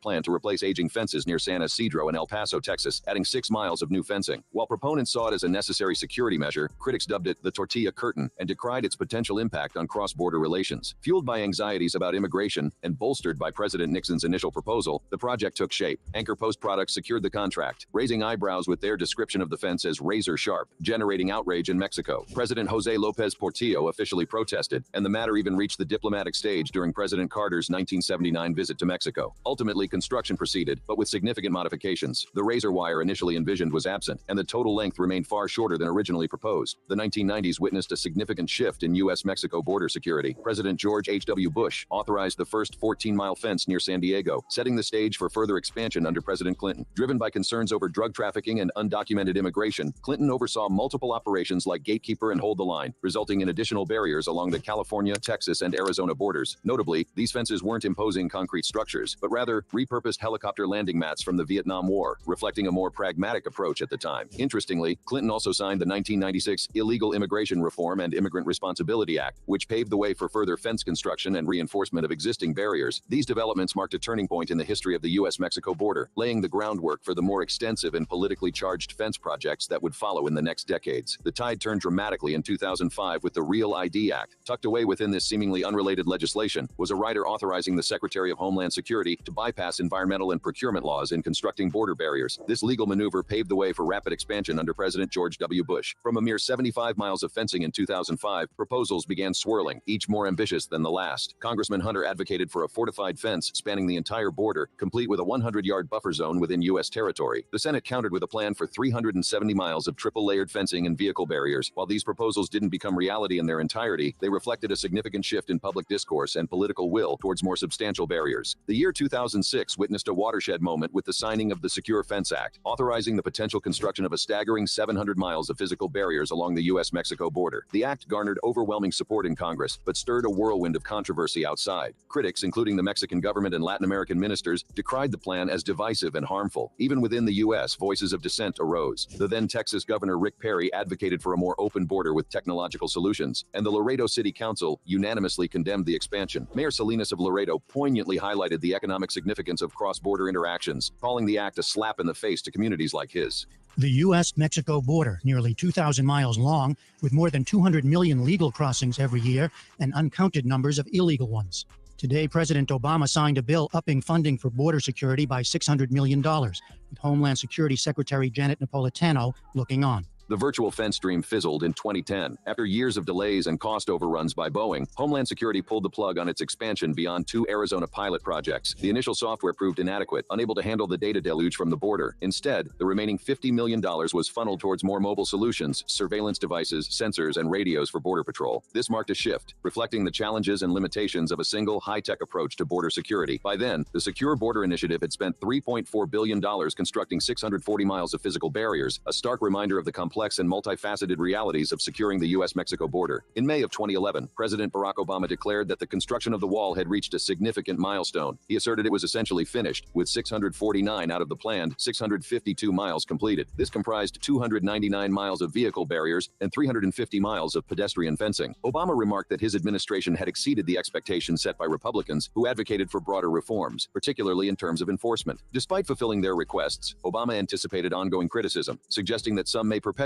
shift their demands. He humorously suggested exaggerated requests like higher fences or moats with alligators. The 2012 platform of the Republican Party emphasized the imperative of completing the double-layered fencing on the border, as mandated by the Congress in 2006, but left unfinished. The estimated costs of the Secure Fence Act amounted to $6 billion, surpassing the entire annual discretionary budget of $5.6 billion allocated for customs and border protection. In 2013, the Washington Office on Latin America highlighted the financial burden as the reason for the incomplete fulfillment of the act. By 2015, a report by the Government Accountability Office confirmed the fence's completion. Subsequent reports in 2017 detailed the deployment of additional layers of fencing, including pedestrian, secondary, and tertiary barriers, totaling 654 miles. During his 2016 presidential campaign, Donald Trump vigorously advocated for the construction of a significantly larger and more fortified border wall, pledging to build the wall and make Mexico pay for it if elected. Despite Trump's assertions, Mexican President Enrique Peña Nieto remained steadfast in his stance that Mexico would not fund the wall. President Trump today at the Department of Homeland Security signing those executive orders on immigration. We've been talking about this right from the beginning. The move coming after that signature campaign promise. Build that wall! Build that wall! Congress allocated $1.6 billion for border projects in March 2018, covering roughly 100 miles of new and replacement walls based on existing designs. Additionally, from December 22, 2018 to January 25, 2019, the federal government underwent a partial shutdown due to Trump's insistence on securing $5 billion in funding for the border wall, resulting in a standoff over spending bills. Judge Haywood Gilliam of the Northern District of California issued a preliminary injunction in 2019, barring the Trump administration from diverting funds through a national emergency declaration to finance the proposed border wall with Mexico. This injunction specifically halted the redirection of funds from various agencies and restrained wall construction in El Paso and Yuma. Subsequently, Gilliam further blocked the reallocation of $2.5 billion from the Department of Defense for constructing high-priority segments of the wall across Arizona, California, and New Mexico. Although initially upheld by the Ninth Circuit Appeals Court, the U.S. Supreme Court overturned the decision. Secretary of Defense Mark Esper authorized the utilization of $3.6 billion in military construction funds for erecting 175 miles of barrier. Despite congressional votes to terminate Trump's emergency declaration, both resolutions were vetoed by the president. In 2019, the administration aimed to erect between 450 and 500 miles of fencing along the border by the end of 2020, totaling an estimated $18.4 billion. Acquiring privately owned land adjacent to the border remained a necessity for government construction. Trump celebrated the completion of 200 miles of the wall during a campaign rally in Yuma, Arizona. However, the U.S. Customs and Border Protection confirmed that most of this constituted replacement fencing. By January 5, 2021, CBP reported the completion of 452 miles of barrier, primarily consisting of replacements for outdated or deteriorated barriers, marking progress by the end of Trump's term. Impact of the wall. How important are walls? Are they plausible? in some scenarios? Well, they are very popular, increasingly popular. In rhetoric or in actual practice? In both, in rhetoric and in people practice. are building walls? Yes, people are building walls. Is Mexico paying for all of them? That's the question. Mexico is not paying for any of them. Okay. And so trying to put a wall along the southern U.S. border is a fool's errand.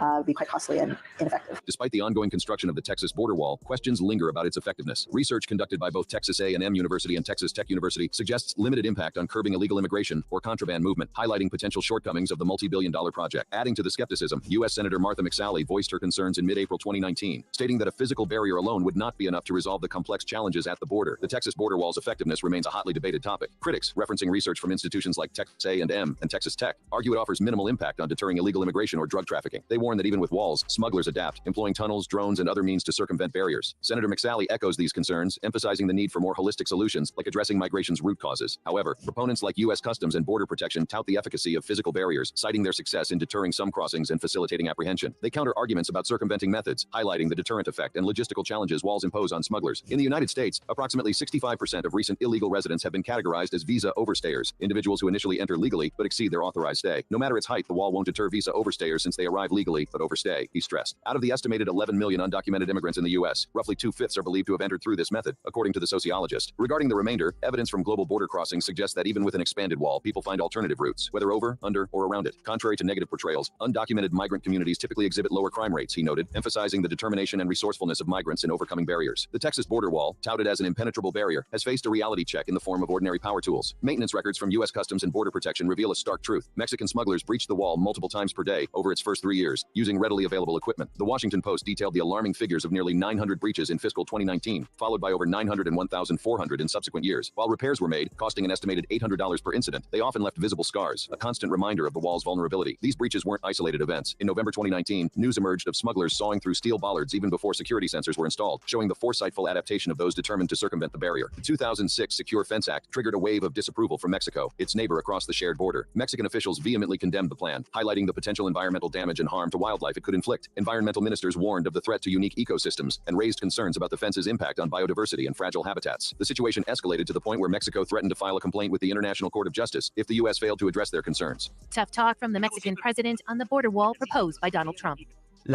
I regret and condemn the United States' decision to pursue the construction of a wall that, far from uniting us, has been dividing us for years. Mexico doesn't believe in walls. I have said it over and over again. Mexico will not pay for any wall.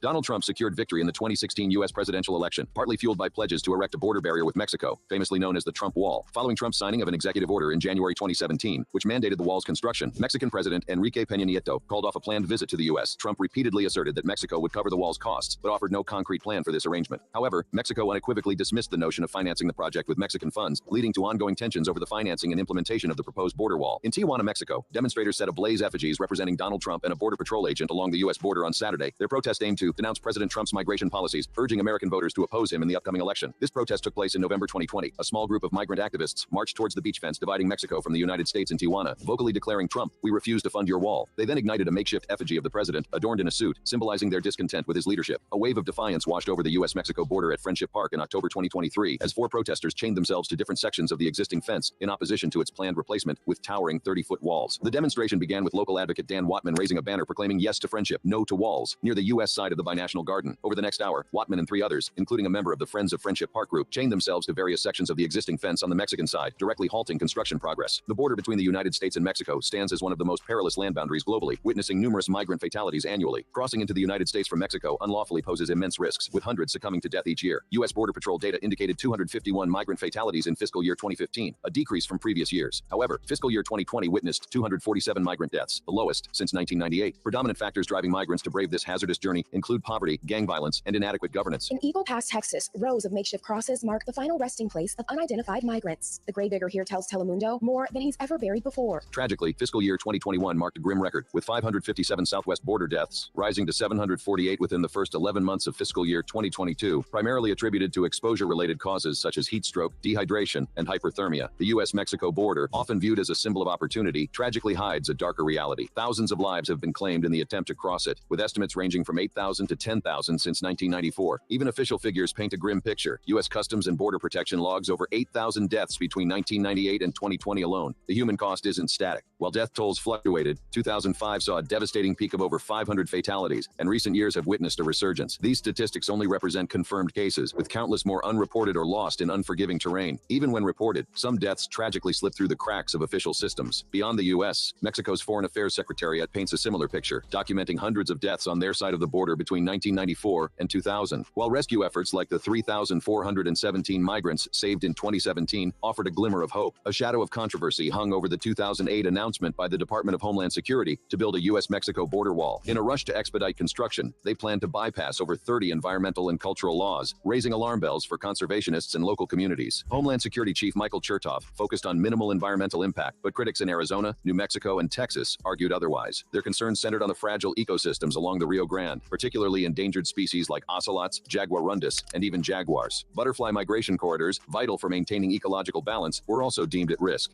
The wall will never stop people. It will never stop drugs, but it will stop wildlife migration instantly. By August 2008, the march of the U.S.-Mexico border wall seemed unstoppable, with surveys completed for over 90% of the southern Arizona and New Mexico border, and 80% of California's frontier. Yet lurking beneath the planned route was a grim reality, a potential ecological massacre. An alarming 100 species, many already teetering on the brink of extinction, faced imminent threat. Jaguars, ocelots, Sonoran pronghorns, Mexican wolves, pygmy owls, thick-billed parrots, and Kino checkerspot butterflies, their diverse chorus risked being silenced by the concrete barrier. Experts like Scott Egan of Rice University painted a stark picture. The wall wouldn't just divide land, it could sever vital migration routes, isolate populations, and force inbreeding, leading to a catastrophic decline in biodiversity. The proposed U.S.-Mexico border wall in 2008 sparked fierce opposition from the scientific community. The Southwestern Association of Naturalists, representing 791 experts in ecology, zoology, and botany, issued a resolution condemning the wall's potential harm to endangered species like jaguars, ocelots, and Sonoran pronghorns. Their concerns were rooted in scientific evidence, highlighting the wall's ability to disrupt migration routes, fragment habitats, and exacerbate inbreeding, ultimately leading to biodiversity loss. This outcry wasn't a one-time event. A decade later, in 2018, over 2,500 scientists from 43 countries echoed the concerns, emphasizing the significant consequences for biodiversity the wall would have. They pointed to existing sections already harming habitats and jeopardizing decades of conservation efforts. This collective voice of scientific dissent serves as a powerful reminder that border security measures shouldn't come at the expense of ecological well-being. What do you think about Texas building the U.S.-Mexico border wall again? Tell us your opinion in the comments section. Also, for other captivating videos,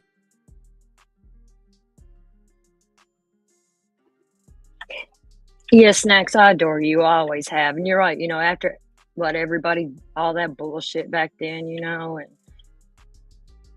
I ain't got nothing for love for you, Mama.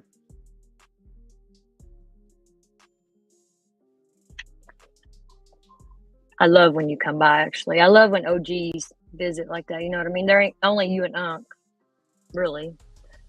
Yeah, that's about it. But I love you both to death. Hey, there's here. Talking about the investors leaving New York. I don't know if this is the one I want to do or a different one. Let's see here.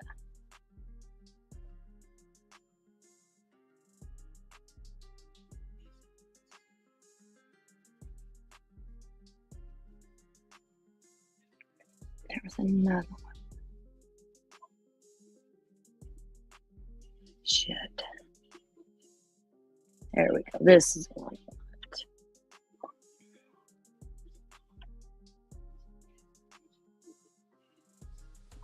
Turn the subtitles on because people asked me to in the past. And now to the potential trucker protest. Governor Kathy Hochul is warning drivers take precautions, heed the warnings. So we're getting the warning out early so all the truckers and trucker associations can get the word out as well. There's a ban on tandem trucks and tractor trailers.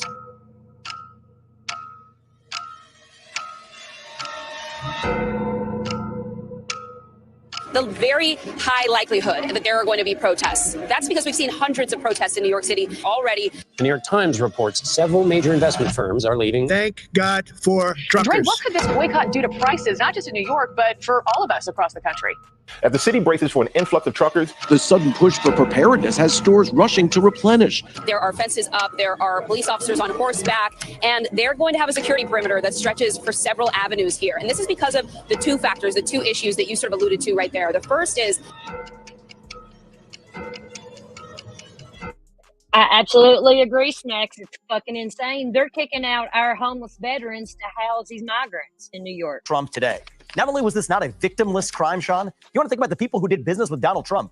They made money off of those interactions, not just average consumers, but financial institutions. So for her to bring this case, I think is a legal and unconstitutional violation. And when that's overturned on appeal, she's now talking about seizing Trump's residences and real estate properties. I want to know what property of Letitia James is going to be seized when this is overturned on appeal for the damage this is doing to our country and to trust in the standard of the rule of law in the United States of America.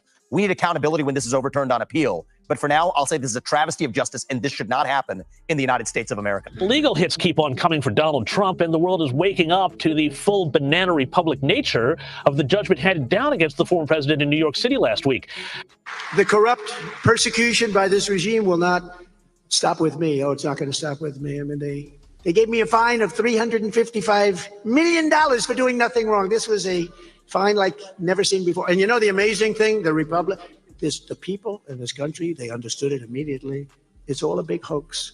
If I wasn't running, I wouldn't have been sued. None of these indictments would happen. How much is this just the Democrats utterly weaponizing the justice system to punish Donald Trump? Well, it's unparalleled and unprecedented. This statute has never been used in this way in the history of the state of New York. No comparable statute has been used in this way in the entire country.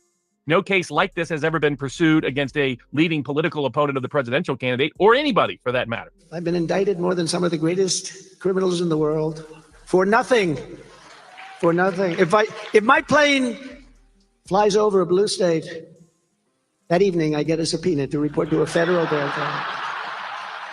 So we are in unparalleled waters. And consequently, what we're witnessing is we're seeing a lot of blowback from the business community, the real estate community, the investment community, saying that they will not do business in New York as long as cases like this are even capable. Because here this is extraordinary because there was simply no victim. The only alleged victim, the banks, testified on behalf of President Trump, said that they would not only do the deal again, they were glad they did it the first time, that it was an extraordinarily profitable deal for them to even be in business with Trump. But of course, Trump paid back every penny, nickel, dime, and dollar. Last week, former President Trump was slapped with a $354 million judgment, plus interest that compounds every day in his civil fraud case in New York. The case brought by State Attorney General Letitia James. In an interview with ABC News, James warning Trump to pay up. We are prepared to make sure that the judgment is paid to New Yorkers. Can you explain that to me? What has happened to this great constitutional republic that is supposed to be, governed by equal justice under the law and equal application of our laws? Every American should fear this regardless of where they stand politically. That's what I believe. This isn't the American dream. This is the American nightmare. And this is not even about Donald Trump. It's about every other American at home who's now at risk of prosecutorial abuse as well. I think one of the great things that happened for this country was in the last week, seeing Fani Willis actually testify in that case, Sean. There, the American public was able to see there. These are the people who are actually pursuing these cases against Donald Trump. People have no idea about basic geography or the basic idea or the understanding of the law as well. These are not the people that our founding fathers envisioned should be in charge of, let alone prosecuting a former president of the United States and somebody who's running for president of the United States. They're rolling over in their graves. We're supposed to be a country where, regardless of your skin color, and yes, regardless of your political belief, there is one standard of the rule of law in the United States of America. And I'm grateful that Donald Trump is standing strong, that he's actually said it beautifully the other night. Actually, on Fox, on the town hall, he said it. You know what my vengeance will be? Success will be my vengeance. There's a trap to try to bait somebody, to come after them in so many different directions that you get them to crumble or to make a mistake. I'm glad to see him going in the other direction to say that, you know what, we're going to chase success. Success is unifying. Success is how we win. And you know what? I have full confidence that that's exactly what's going to happen this November, even though they've created a complicated path to get there. The attorney general saying if Trump does not have the money to pay off his judgment, she will go after some of his real estate properties, including the skyscraper at 40 Wall Street. I look at 40 Wall Street each and every day, and we will ask the judge to seize his assets. She will not succeed in that effort. Commercial litigation and bankruptcy lawyer Leo Jacobs says A.G. James has to get in a long line of others before she might ever see a dime from Trump's properties. Number one is the other lien holders, equity holders, judgment lien holders, taxes in New York City, New York State. The list goes on and on and on. which he says would take years. And as has been reported many times, Trump does not own every building bearing his name. Trump is known for licensing his name to other developers. And circling back to his recent civil fraud trial in New York, Trump has denied any wrongdoing and says he will appeal. And now you have a court trying to limit his ability to challenge this at the appellate level by requiring he post bond of the full amount pending appeal, but that he do so in a manner that does not take into consideration the full value of his properties, or by borrowing from someone else, or by operating in New York. And so this is extraordinary. We haven't seen anything like this. Frankly, we haven't seen anything like this in the whole world in a long time. And that's why it's so terrifying. And Robert, this is the thing that really concerns me. And this is what I always tell people. You know, it shouldn't matter whether or not you like Trump or think he's the worst human being ever to live. The fact of the matter is, today they're going after Donald Trump using the law. Tomorrow it could be some other person or somebody else who doesn't toe the line in whatever the kind of political regime of the day. You're going to see businesses fleeing New York. Right. New York has become a legal banana republic. Congratulations. Are you happy with the investment? They're all gone. Well, some of President Trump's supporters are pushing back against what they see as an unfair justice system, threatening a boycott that could have a major impact on the country's largest city. Heard that there were going to be 700,000 truck drivers protesting. They work hard. They work long. Nobody works harder, actually. I know a lot about trucking. I know a lot about truckers, and I know plenty of truckers. They're great people. Ridiculous claims, and ultimately the judgment is untethered to any number. There was no victim, no bank was lost any money, no insurance company was out anything. And so, this judge just picked a number out of the air, hoping to punish Trump, the Trump organizations, the Trump children, and others in the Trump organization. And I think it just is, it's disappointing. But, the other thing that's going to happen here, Rachel, is you're going to see businesses fleeing New York. Right. Just like Elon Musk left Delaware, you're going to see these businesses leave. Well, the truckers in New York, where he was sued this time, have decided, well, we're with Trump, so we're not bringing any goods to New York anymore. Stuff you guys. What was wild to me, though, is that, you've got all these New York liberals cheering, going, yeah, we got Trump. But, having been in New York about 6 months ago, I can tell you the economy doesn't need this sort of chasing out of successful businesses. People I talk to are saying that it's a witch hunt. And in New York, people are now saying, I'm not sure I want to go and invest in a place like this. Just have a listen to this guy. New York was already a loser state, like California is a loser state. There are many loser states because of policy, high taxes, uncompetitive regulation. It was already on the top of the list of being a loser state. I would never invest in New York now, and I'm not the only person saying that. Why should I do business here when there are so many more business-friendly states that I could do business in? Florida, in Texas, for example. We've seen Elon Musk make that historic move. So I think people are looking at New York and saying, unless you do something to change the vibe here, to turn this environment around, not for me. This strikes me as just a complete own goal here for New York, that they're going to chase competitive businesses even further out of their high taxing, high regulation jurisdiction, just so they can say, hey, we're the guys who got Trump. That's precisely what's going to happen. Conservative estimates is that this case is going to cost the state of New York $10 billion or more in direct investment over the next 10 years. Because New York's one of its principal areas of investment is real estate. And now you've taken one of its most successful, one of its most prominent people, a person who helped revitalize New York real estate. Downtown New York was not a place to invest until Donald Trump was able to convert certain buildings into successful properties that attracted investment worldwide, all over the world. And if you're anywhere in the world, do you want to risk your money or your assets in a legal system that could steal all of your property, deny you a right to appeal based on nobody suffering any harm of any kind? Nobody wants to do that. I mean, what made America a great place for the whole world to invest was the stability and reliability and transparency and impartiality of our legal system. And they've jeopardized all of it in the name of getting rid of Trump. And by trying to hurt Trump, all they've really done is hurt New York, hurt America, hurt the credibility of our legal system.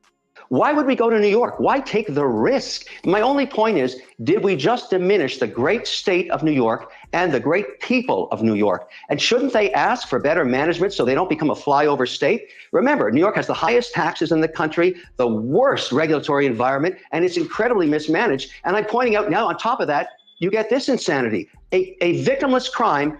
And forget about Trump. It's not about Trump. I don't care about Trump in this. I care about America, and I care about entrepreneurship, and I care about democracy and the fairness. The judicial system is now being criticized. People are asking themselves, the bar of New York, is this judge rational to charge $355 million in a case where no one lost any money? Is that good for the people of New York? Shouldn't the people of New York wake up to this and say, what's happening to us? Why is this becoming so perverse? Why are we the focus of this injustice? And I have nothing to do with Trump. I'm not supporting Trump. I'm supporting American entrepreneurship. And New York is slowly becoming the #1 loser state in America. I'm sorry, that's what's happening. I want to put up my hand and ask, Governor, who's next? Who are you going after next? You want your hand up for that, Kevin? Put your hand down if that's the question. Who's What do you next? mean? Every entrepreneur in New York is saying, am I next? Who's next? Let's penalize all the developers all across America. They've all done the same thing. All of them should go to jail, and we should stop building buildings. That's what the message is from New York. Even the governor herself is concerned about what this looks like to investors all around the world. It's not just U.S. domestic. All around the world, people are talking about what happened here. Thank you very much. This is getting wild because Texas is still trucking illegal aliens into New York like it's a thriving business. The truckers are like, well, we're not bringing goods anymore. So you've got no goods coming in via these truckers, and you've got piles of illegal immigrants just still like, hey, you guys vote Dem here. You love this kind of thing. You're a sanctuary city. On you go then. More migrants for you. It's creating the most volatile situation right under our nose. New York was already a loser state. I would never invest in New York now, and I'm not the only person saying that. I have to syndicate that debt and all that equity. We're talking billions of dollars here. Do you think any foreign institution or any private equity firm or any pension fund would touch New York? No. And that's why New Yorkers should be concerned. The fine people of New York should ask themselves, why are we such a loser state? How are we going to attract business? It's not just the existing businesses that are fleeing out to Texas and Florida. What about new money like this that I'm talking about, like a $4 billion data center? Not a chance I would put that in New York. Zero probability, never. And so they've got a lot of work to do to find themselves getting out of this situation. Winner states versus loser states. Look at Tennessee right now, fastest growing city in America, Nashville. Winner state, good policy, competitive taxes. You've got to start thinking about this in the context of winners and losers. New York, mega loser state. New York has become a legal banana republic. But before I even arrive at the Oval Office, I will win the presidency. I will be doing things that will be amazing. Why should I do business here when there are so many more business-friendly states that I could do business in? Florida, in Texas, for example. We've seen Elon Musk make that historic move. So I think people are looking at New York and saying, unless you do something to change the vibe here, to turn this environment around, not for me. Truckers for Trump is trending right now. Heard that there were going to be 700,000 truck drivers protesting. 3.5 million drivers employed in 2022. That sounds about right to you? That's correct. Somewhere in there. Okay. I look at that number. That's a big number, Craig. And we deal with politics here in this town and on this show. Do you have a sense from within your industry? Because I know this Truckers for Trump is trending right now. Some truck drivers say they're planning on refusing shipments to and from New York City in protest of that. It's a sad thing. It's a sad day for New York. They really do. Look, I love the city and I love this state. Well, some of President Trump's supporters are pushing back against what they see as an unfair justice system, threatening a boycott that could have a major impact on the country's largest city. Some truck drivers say they're planning on refusing shipments to and from New York City. Some of these truckers saying, you know what? We're not going into New York because of what happened to Donald Trump. If I'm just anybody living in New York and I see that headline and you hear what that woman said off the top of the show, should they be concerned? Yes, Snacks, I agree with you. I do. It's going to hit the whole country, though, because look, like Wall Street's there, all that's there. You know what I'm saying? And it's just crazy they're doing this to Trump. And they denied him a chance at a retrial or whatever it is. Yeah, retrial maybe? Or an appeal. And yeah, they denied him of that. No, that right there is, it's our right to an appeal. As an American citizen, everyone has a right to an appeal. You know what I mean? And this is insane. New York fucked up.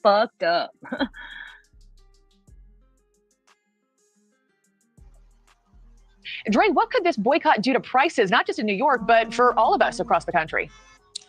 Well, certainly if truck drivers were to boycott New York City, the impact has the potential to be very damaging and very quickly. We're talking about supermarkets, big box stores, and other businesses that rely heavily on trucking. They would feel the pinch, and so would their customers. About 90% of communities here in New York City rely heavily on trucking to move their goods. This morning, we're on the Jersey side of the George Washington Bridge, and every day you can see hundreds, if not thousands of trucks crossing the bridge from Jersey into the city. Meanwhile, one man is now telling truck drivers not to come to New York City after former President Trump was hit with that massive multi-million-dollar fine last week. It's a sad thing. It's a sad day for New York. They really do. Look, I love the city and I love this state. They have to focus on violent crime that's taking place outside.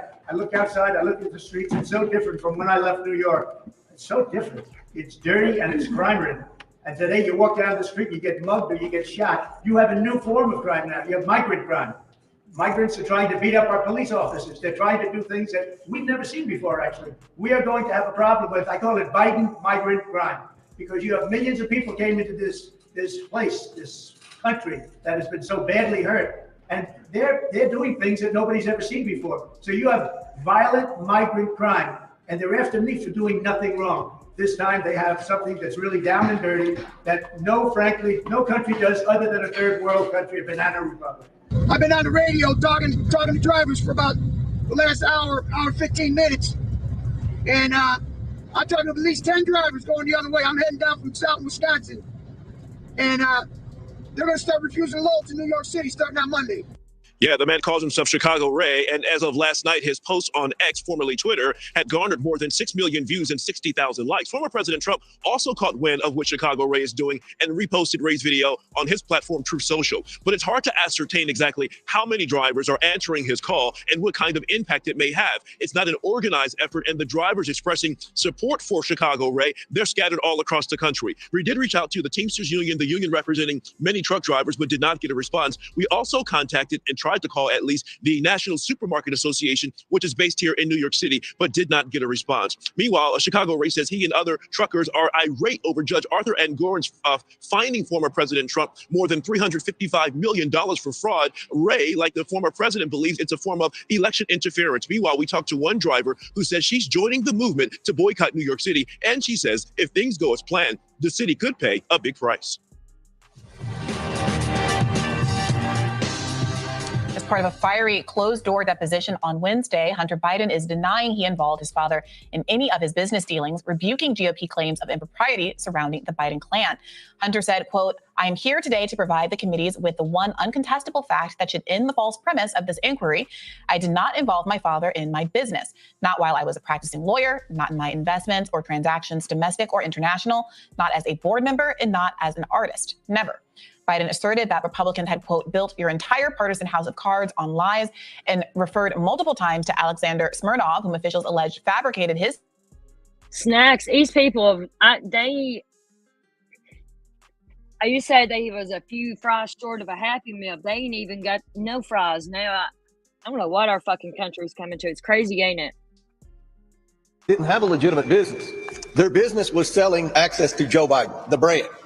And what we've learned is a little bit about the business model from 3 different associates. No, snacks. I didn't see that. Was that recently, or? And I'll look for it and add it to the playlist, because I'm going to keep covering this stuff, and I just can't do true crime right now. It's just too heavy for me. You know what I mean? I'm just burnt out on it too, honestly.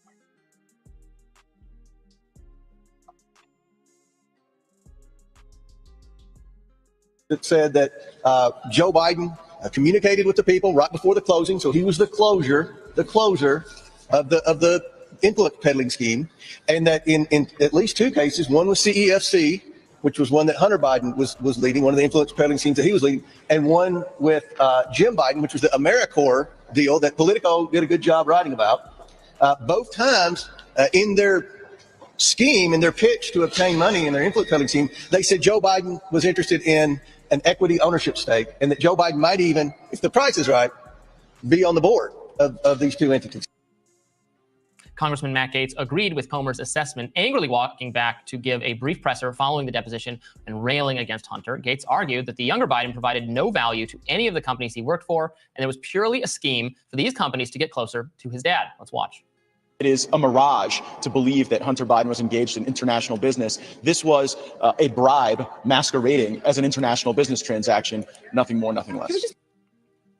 And GOP Congresswoman Nancy Mace of South Carolina added that Hunter had been, quote, "defiant and dishonest in his testimony," and that some of that same testimony had been, quote, "in direct conflict with other witnesses." So this ended up happening, this behind closed door exchange with Hunter Biden. He previously said he would only do it in public, but went through with the closed door session. So we're just hearing how various Republicans characterize it. Hunter Biden's own attorneys characterized it as having gone very well for him. From their standpoint, he refuted many of the claims, and also they must be riding a little bit high after the knowledge that this person who made the accusation of the $5 million or whatever the amount of money was is being prosecuted for lying and Russian connections, et cetera. And someone who, in all fairness, Republicans had once characterized as really core to their case. Yes. So now some of the details here are interesting. Hunter says he never really tried to involve his father in his businesses. The email, the big guy email, he said was sent by an associate, and that he thought it was a crazy idea. The claim, the message on WhatsApp where he said he was sitting next to his dad right now, he was not. He says he was not sitting next to his dad, and that he was drunk when he sent it. Look, and then there's, the outstanding questions, the claims Devin Archer, this business associate, has made to Tucker and others that that Joe Biden was called during a business meeting of Hunter's. There's also that the Biden people had initially denied that he was at that dinner with business associates, but he in fact was. So I don't know if it's definitively closed, the issue that Hunter or people around him did not try to involve Joe Biden, but we are getting further and further away from demonstrating that there was any tangible involvement. The issue, we talk endlessly about how Democrats are on this or that kind of political witch hunt, and that their only investment in this trial or the other against Donald Trump is for the political implications of it. And the same is true here. I have no interest. I don't think anyone should have any interest in defending Hunter Biden. He's had a difficult life and has quite obviously made bad choices, and quite obviously has benefited personally from his relationship to his father. I don't think anyone's really arguing that he is qualified to be on any board of an energy company any more so than Jared Kushner is qualified to be a senior advisor. Yeah, I think that came up in the hearing, actually. I think he cited Kushner. Yeah, it's absurd. I mean, and pro-Trump people making nepotism arguments is really the height of hypocrisy, but none of that is really the point. The point here is that until you can, for political reasons, none of this matters unless you can implicate Joe Biden in being a willing participant in this influence peddling scheme. Not the idea that Hunter Biden is moving to the world saying, buy my art because I'm Hunter Biden, denying that the only value in all likelihood of his art projects are the fact that he has this relationship with the president would be absurd. But that is not what constitutes a criminal scheme that implicates the president of the United States of America. And so I don't know, I'd be interested to see how the public has responded to this over time. I would be shocked to find that there's a single Democrat-leaning voter who cares a whit about any of this. But maybe it does serve the purpose of closing the gap between perceptions of misconduct, criminal misconduct between Donald Trump, as he's facing these nearly 100 indictments, and Joe Biden, on the other hand, who has really tried to frame himself throughout his entire career as just a good and decent guy. Yeah, I mean, when we talk about the polls, Biden versus Trump, this isn't really an issue. Actually, maybe I don't know if they even ask it in polls, but it doesn't seem to come up in the reasons people trust Trump more on the economy, more on immigration. People are, a super majority of people concerned about Trump's age, or Biden's age, including a majority of Democrats.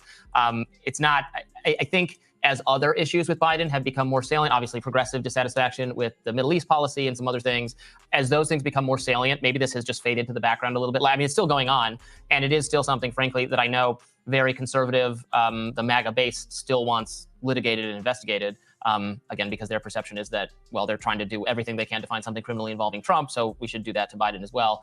But I agree that I don't think it's an issue that's taking center stage in terms of who's going to win, Trump or Biden, and winning over the swing voters who are out there. And look, there's a really interesting opportunity here for third-party candidates to point out how much energy and time is being spent in these kind of congressional hearings right after we just had one of the least productive congressional sessions of all time. In a time when Americans really do feel like there are a lot of really exigent issues to be addressed, whether it is the economy, whether it is the border. We've seen Republicans take the position on wanting to have intransigence on the border because they believe it's better to run on Biden not doing anything about the border than actually fixing the border in the first place. So, I think there would be more frustration and frankly more political cost to pay for engaging in these shenanigans where both sides seem to be spending more time trying to indict and prosecute each other than doing the work of making the country better for the American people if there were other alternatives. But here we are. Put up or shut up. I've said it a lot when we've talked about the subject. It never seems to happen. That evidence, the ironclad evidence is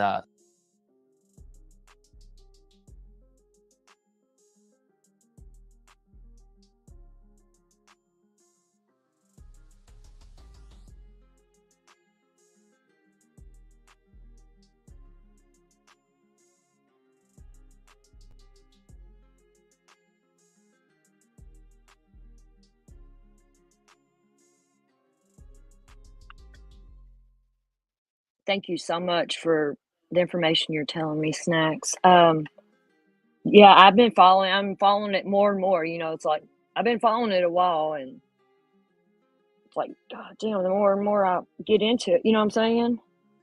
Because I never got into all this politics and stuff, but I don't think this is politics, in my opinion. Well, no, it's fucking, they're doing Trump wrong. I don't care if you like him or not. He's a damn good president and a person, in my opinion. Let's see here.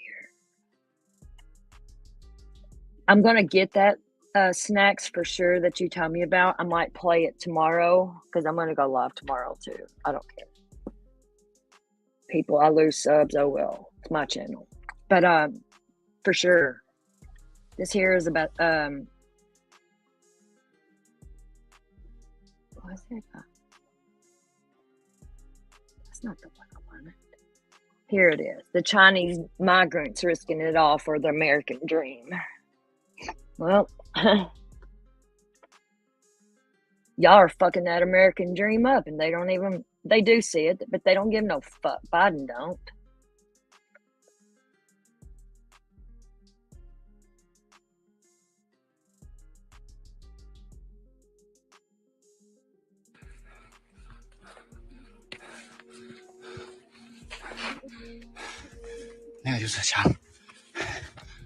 Asylum seekers from China are crossing the US-Mexico border in record numbers. They're hoping to start new lives in the United States. In 2023, tens of thousands of Chinese made the trip. It's a circuitous journey born of desperation. Most Chinese nationals can't secure visas for the United States, so some are resorting to getting there illegally through Latin America. On social media, this grueling expedition by land, sea, and on foot is known as 九线 or walking route. 有一段路就是边哭边往下走，就心里特别难受。一帮人拿着枪直接对着我。 In the first of a two-part investigation, 101 East meets the Chinese migrants risking everything for the American dream.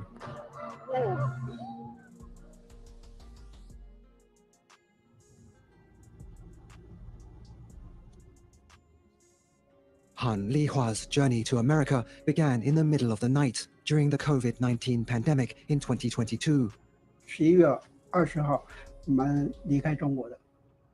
Han filmed as he headed for the airport. This video is a reminder of his final moments in China. 因为在国内，不论是我的言论啊、思想啊，都要受到限制。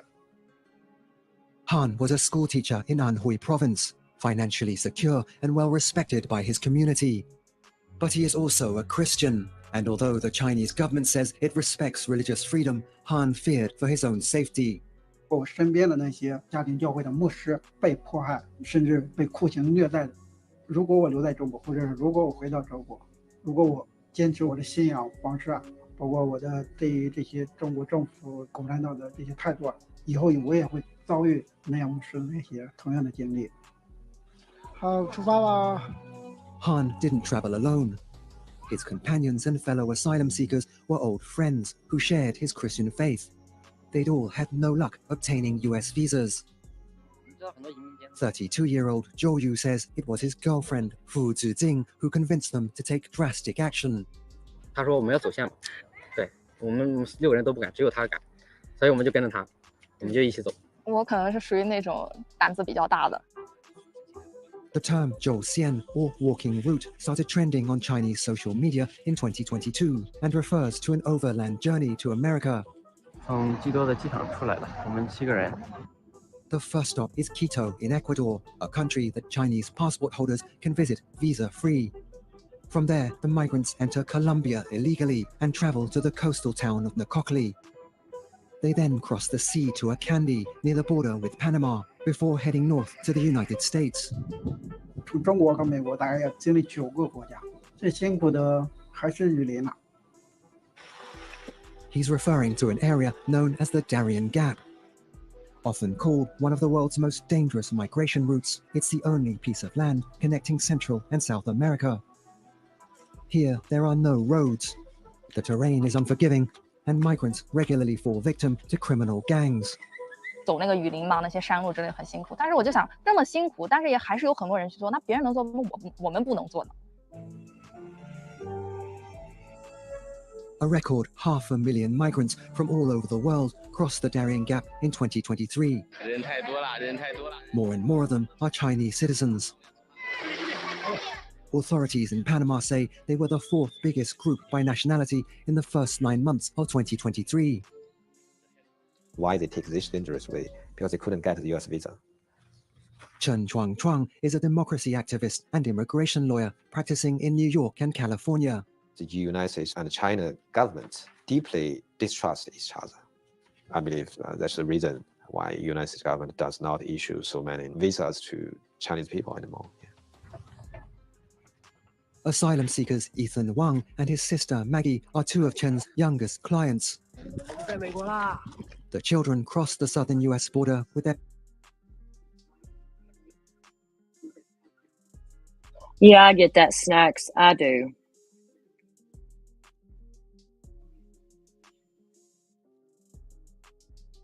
Right, it don't matter where you go, you know, if you're trying to get away, take what you can get. Parents and grandparents in May 2023. They'd been on the road for 31 days. Their father, Jackson, says there was a time when he thought they weren't going to make it. 如果让我重选一次，可能我就不会再选择坐那个船。再上船。 They were traveling on a night like this one in small motorized boats from Acandi in Colombia to Querétaro in Panama. 整个过程当中就是飞起来，掉入水，然后落到水面，再飞起来，再掉到水面。整个过程我的孩子又一直在哭。我跟我妻子就开始给他唱歌，我妻子开始哭，然后我鼓励他，我说你不能哭，孩子在这个时候更需要你坚强。我说你不能哭，但是他忍不住就一直哭，我说你别唱了，我来唱，就唱歌给孩子。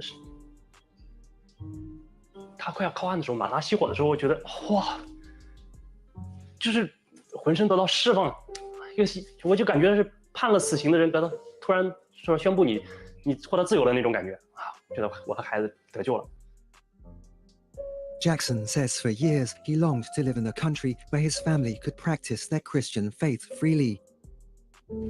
But it was the pandemic that finally pushed him to act. 武汉已经事态严重到这种地步的时候，我哥在国外早1-2个月都跟我说国内有这个肺炎的事儿，我当时就极力反驳他，不可能。我说事情像你说的那么严重，共产党他能不报吗？对不对？后来等到那天真的宣布了疫情爆发，全城戒严的时候，哇，突然感觉到这共产党他不是说没有良心，他简直是丧心病狂啊！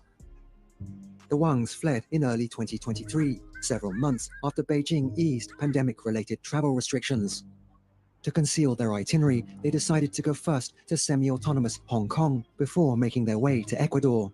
这种方式可能被边控的可能性最小，就选了这种。我们就是旅游的方式。 After a few days in the city, they received an unexpected call for help from the family of 15-year-old Shen Yuhong. Like the Wangs, the teenager and his parents were also trying to get to America. 当时我爸妈出香港的时候，然后过最后一关的时候被那个香港警察就是拦了下来，就说他们是那个有危害国家罪，就不让他们过去，就只有我一个人才能过去。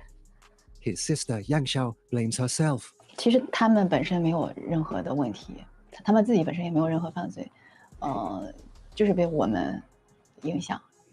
我找到了，我找到了。 Yang Xiao and her husband are democracy activists who left China for the US in 2016. 开始吧。Now living in Los Angeles, they continue to be vocal critics of the Chinese Communist Party. Yang Xiao believes an incident in 2019 triggered the backlash against her family. 共产党洛杉矶的领事馆，他们有一个70周年的国庆活动，他们在那个活动场地有就是特别大的那个红旗挂的。 我给他们的红旗就是泼了一杯墨水，就是这件事情之后，我的家里人都受到了影响。For reasons that remain unclear, Yu Hong was allowed to enter Hong Kong, even though his parents had been turned away. 我姐夫让他一个朋友把我从香港带了出来，我就见到了中美他们。觉得这对于红来说也是，简直就是改变命运的一家人。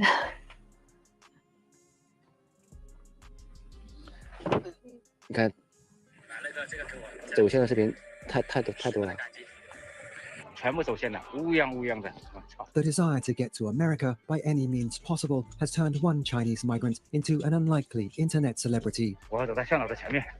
Chen Xiaotian, or Tiange as he is better known, started his journey with a mobile phone, data plan, and very little else.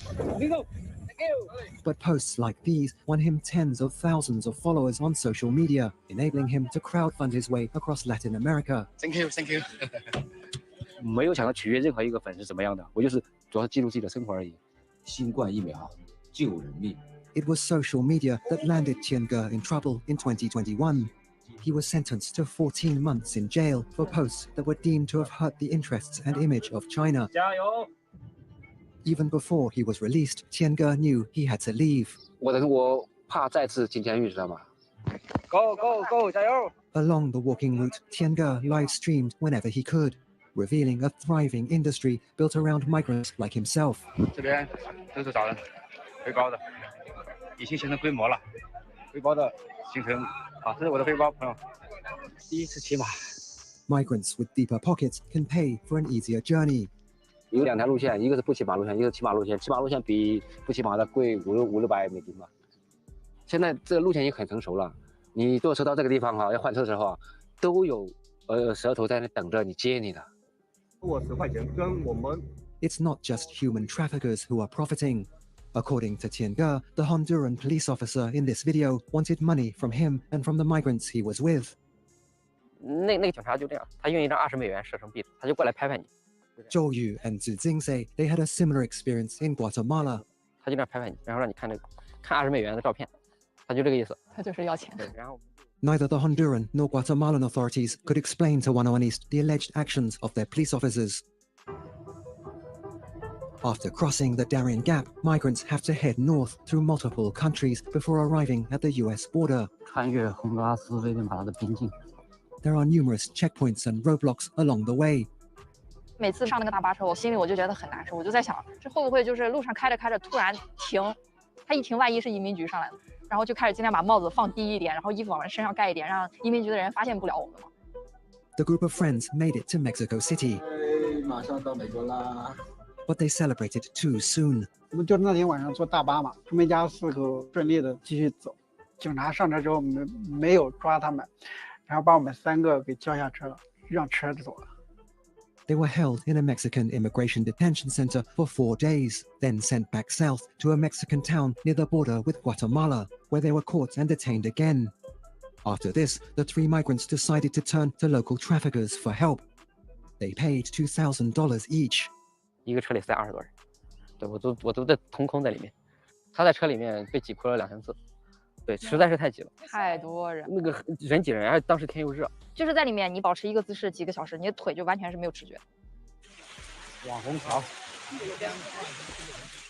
Tiange also spent much of his time in Mexico evading police and immigration authorities. To do so, he had to travel by boat, on the back of trucks, on foot, and even on a commercial flight from Mexico City to Tijuana next to the US border. 到蒂华纳移民街关了1个晚上，当时我们很害怕，是不是就把我们遣返到墨城？对面就是漂亮的地方。He was released a day later, and in this live stream the following night, Tiange revealed he was near the US border. 只有400米直线距离。 我们马上要自由了，多谢大家。南美有2个人带着我们有20来个嘛，就翻过第1道那个墙，第1道就是爬一个小坡嘛，一个缺口嘛，就爬过去，爬以后再爬过很高的一个下水渠道嘛，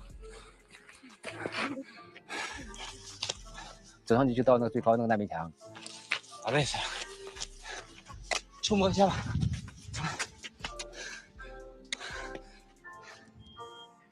Tiange says a gate in the second wall then opened. Officers from the US Border Police had come to get them. Before being taken away, Tiange made this video. 大家尽可放心，不要再微信我了，我的手机可能会被收走，很安全。感谢。He completed the walking route. 再见。边境墙已经近在眼前，我们要想办法怎么去过去。 Jackson thought the final leg of their journey would be relatively easy, but he was wrong. 第一次去是碰到那帮不知道是什么人的一帮人，拿着枪直接对着我，把钱拿出来给钱，1人500美金。The migrants pretended they didn't understand. 上了膛之后， Yu Hong explains what happened next. 拿枪就是逼着我们就往下走，他们在后面跟着，然后我们在前面走，然后一路走到一个马路上，他们才走开。然后今天我探索到一条新的路可以到那个断墙的地方。Jackson spent days trying to find alternate routes to the wall, but none worked. In the end, he went back to the gang that had threatened them previously. 开始我们跟他讨价还价，每个人300美金，总共给他2100刀，他带我们过去。The Wangs have been in the United States since May 2023 and now live in Los Angeles. Jackson says it's been a challenge navigating the asylum application process. The family was separated after being arrested at the border. And while everyone else was released soon after, Jackson's mother, Li Chai-lan, spent 34 days in immigration detention. She'd had trouble explaining why she was entering the country illegally. 因为语言不通嘛，他仅仅就是用着那个手机翻译或者找那种电话翻译。We asked if she found the experience frightening. 经过雨林那一段艰难的旅程，我就觉得地上再没有比这个事情更艰难的事情了。雨林都过了，这算什么？ It's the 4th of July, and the Wangs are joining in the festivities. To mark the occasion, Jackson's come dressed in some special clothes. 我的裤子上有个标号，从危地马拉进入墨西哥的时候，舌头给的编号。一路上我们就是被各种编号，我们只有一个名字，就是 China。我今天穿的一个衣服应该是最后一次，我会把这套衣服收藏起来。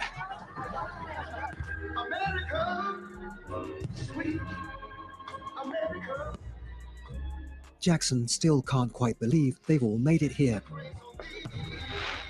To a country that seemed so unreachable not too long ago. 有一些恍惚，是不是来到美国了？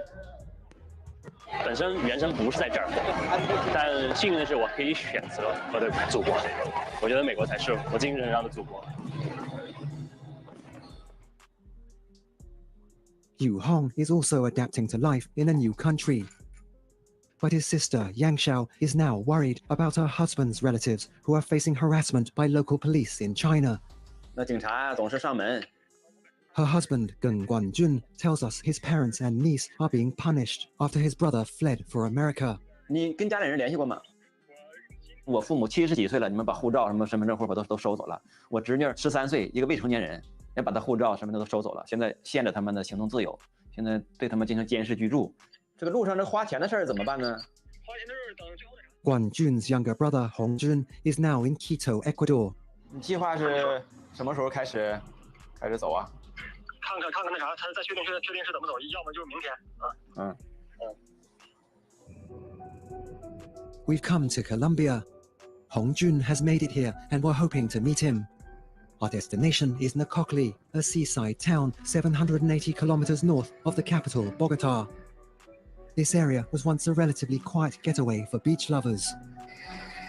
But it's now better known as the staging ground for migrants planning to hike the Darien Gap. Here, they can catch ferries across the sea to begin their trek.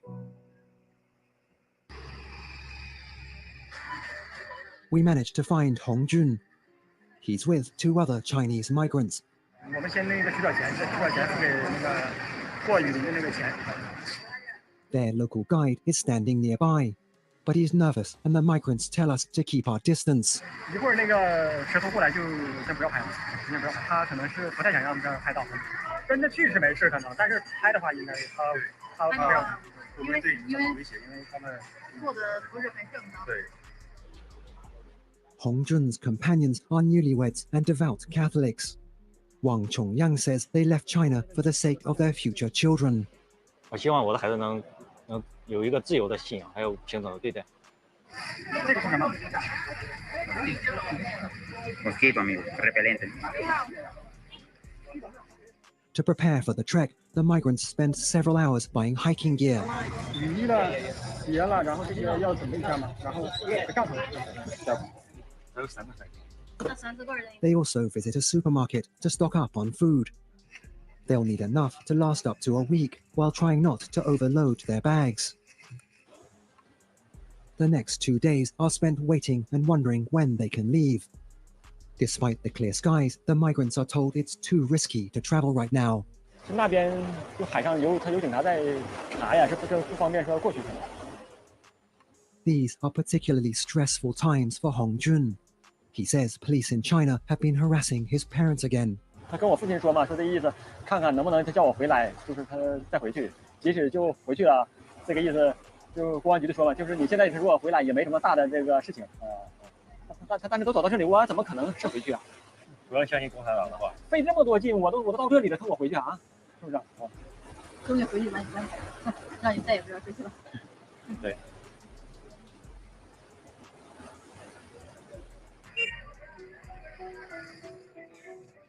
Days later, a steady stream of travelers starts converging on the beach. The boats are leaving again. Demand for tickets is intense. Hong Jun and the young couple Yu Chen and Chong Yang wait hours before it's their turn to board. 下一步就到雨林了。担不担心？不太担心，但是有点怕是坐船。 They set off shortly after. The most dangerous part of their journey just over the horizon.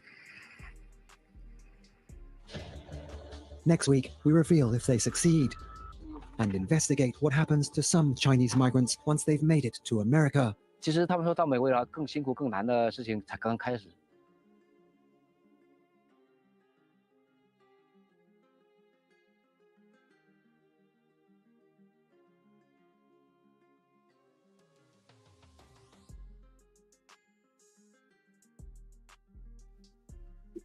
Well, I think I'm going to end it there. It's getting a little late for me. It's past my bedtime. Snacks, thanks so much. I hope you can join me tomorrow. I'm going to go live a little earlier, though. And I screenshotted that stuff you told me about, and I'm going to definitely look into all this. And yeah, I want to know it all. I want everybody else to know it all, too, whether they watch or not, you know.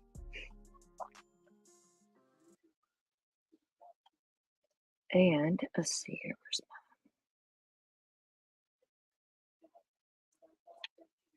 I'm going to end it, like always, with my little summer thing, and that's about it. Good night, Snacks. Love you, my friend, and even lurkers, I might love y'all. I don't know. Don't care, but good night. See y'all tomorrow.